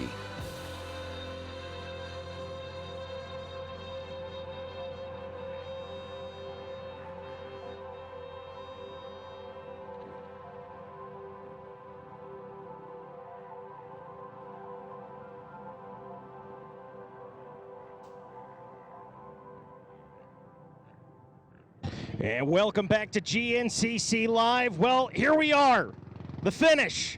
Walker Fowler, simply put, man, 50. 50. It's going to be one to remember for a lot of people. That was the closest three-way battle there's been for a lot of years. So just cool to come out on top of it. Same three guys from last weekend. I think that really goes to show what this new wave of young kids in GNCC is really starting to do. Like I said, I'm the old guy of the group now, and it's kind of hard to believe, but man, these guys rode such a good race. That first lap, Devin Feehan and I got a good hole shot, and he was right there. He's always right there on the starts, and we started to gap everybody. And man, these guys, I think Feehan either crashed or broke down here by the 8, And Bryson and Cole latched onto me. They made up 20 seconds or so, and then from there on out, it was an all-out battle. You know, I was maintaining the lead up front, but then as lap traffic got heavier and heavier, it just started getting super chaotic. The track got pretty wide in some of the mud spots, and man, we would separate for like 30 seconds, and when we came back together, we literally were all three side by side, punting each other off the track. It wasn't anything dirty. It was just we were going for the win that last lap especially. And man, we'd get off the trail because someone would knock you off the trail, and it actually had better traction. So then you'd pass the guy again. Next corner, different leader. I bet we went back and forth 12 times the last lap. I lost count at about 7 and gave up on it. And like I said, just a little bit of luck. The last lapper got Bryson real bad would have been about the 7 right before we came into these fields, and that's when Cole latched onto me, and man, wheel to wheel, brought her in the finish line, 8-wheeler this weekend. Well, man, put this one in perspective. Obviously, with the 50 wins, you got a lot of great memories over the years, championships, close wins. How does number 50 stack up to the rest? 50 is going to be right there with Ironman 2014 with Chris Borich. This is number 2.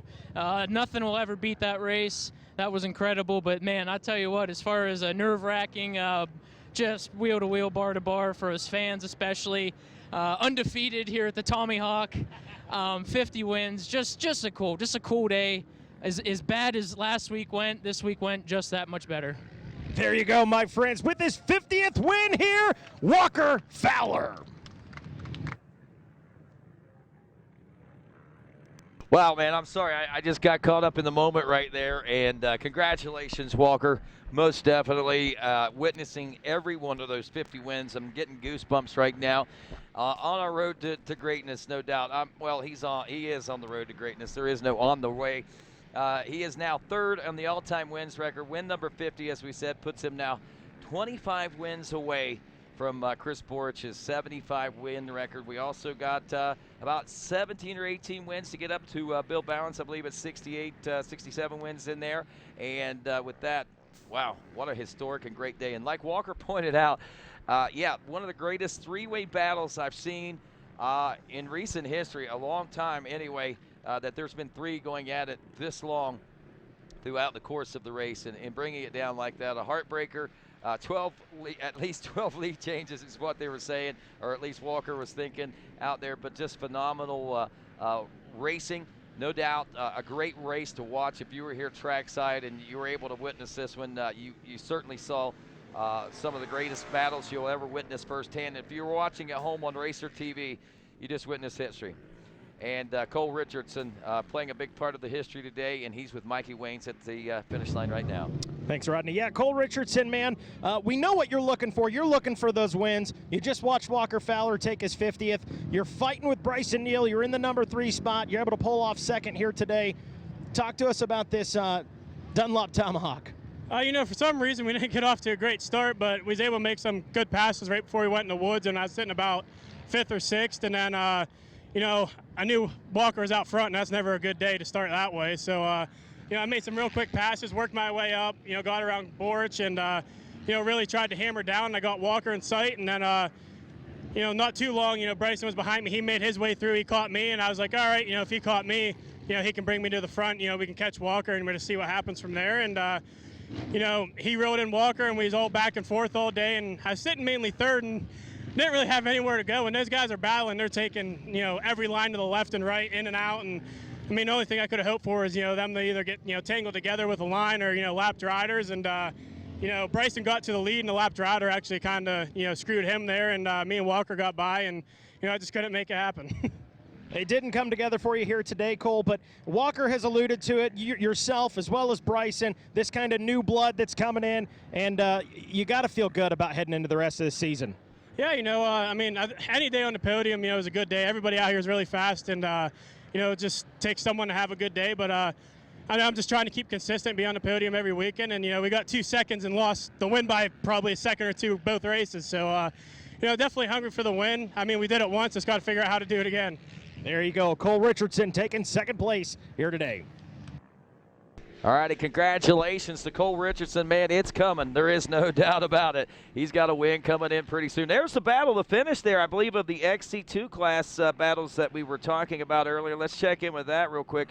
Drew Landers checking in. That would be for second place. So John Glada checked in with a win in the XC2 Pro-Am. Drew Landers in second place. Will be looking for Jordan Poplaski to round out the top 3. Ronnie Rush, though, not far out of the hunt of that one as well, but looks like Jordan may have passed Ronnie on that last lap. All right, looks like Mikey Wayne's now standing by with Bryson Neal. Well, Bryson, it's a heartbreaker, this one. You're coming down to the wire, battling Walker, looking for a back-to-back win here today. Talk to us. We heard a little bit from Cole about what happened. Let's get your perspective on that one. Nah, man, this Tomahawk place is awesome. The last 2 years, I don't know what it is. I've just caught the flow right off the start, and man, haven't skipped a beat on the track. Just immediately just started attack mode and going forward. Caught Walker, and me, him, and Cole, we kind of broke away, and we had a great battle going. That last lap, we passed each other back and forth 2 or 3 times. God, I wanted that back-to-back win. I worked hard these last 2 weeks, but at least we're catching him. He got a little gap. We tracked him down, so we're proving to ourselves we got the speed. He gets out of sight, we can catch him, and we just held on to it, man, and we had a great battle going. A lapper smoked a tree literally right before he popped out into the field. But what can you do? Out of my control. But it's just a lot of positives. You know, we're moving forward the program. I'm feeling great. The bike's working great. Casey at Elka Shocks Impact Solutions got my bike handling insane. My Hauser Racing products, CST tires on those hills today. Those long hills are clawing. Tire ball is perfect. So, man, we're gonna keep our head up. We're gonna come back. We're gonna get another win here soon. So it's coming. We'll stay hungry. I love hearing that, because that's the thing that these guys are talking about, is you and Cole specifically, you guys as young bloods, if you will, coming up and challenging Walker. What's the mindset heading into Snowshoe and the rest of the season? Man, Walker's up in points, you know. I think he's got like 40 points. So I just want to win. I just want to win, and try to get 2 more before the end of the year, you know, see how many I can get. Just keep on getting the starts with him and battling with him, and getting that experience, because, you know, what he's done is nothing short of incredible. He's been a great racer the last 40 seasons. He's pretty well dominated, and for us to start to catch on, I think this is the 4th race in a row we've passed him and been leading on the track, so we're making progress. So all smiles, keep on going. Bryson Neal right there, 3rd place here today in the overall. On to the next one. Well, that's going to do it for us here at the Dunlop Tomahawk. We got to present that. Yes, we do. All right, Rodney, I'm turning this over to you. This is your department, brother. One more thing.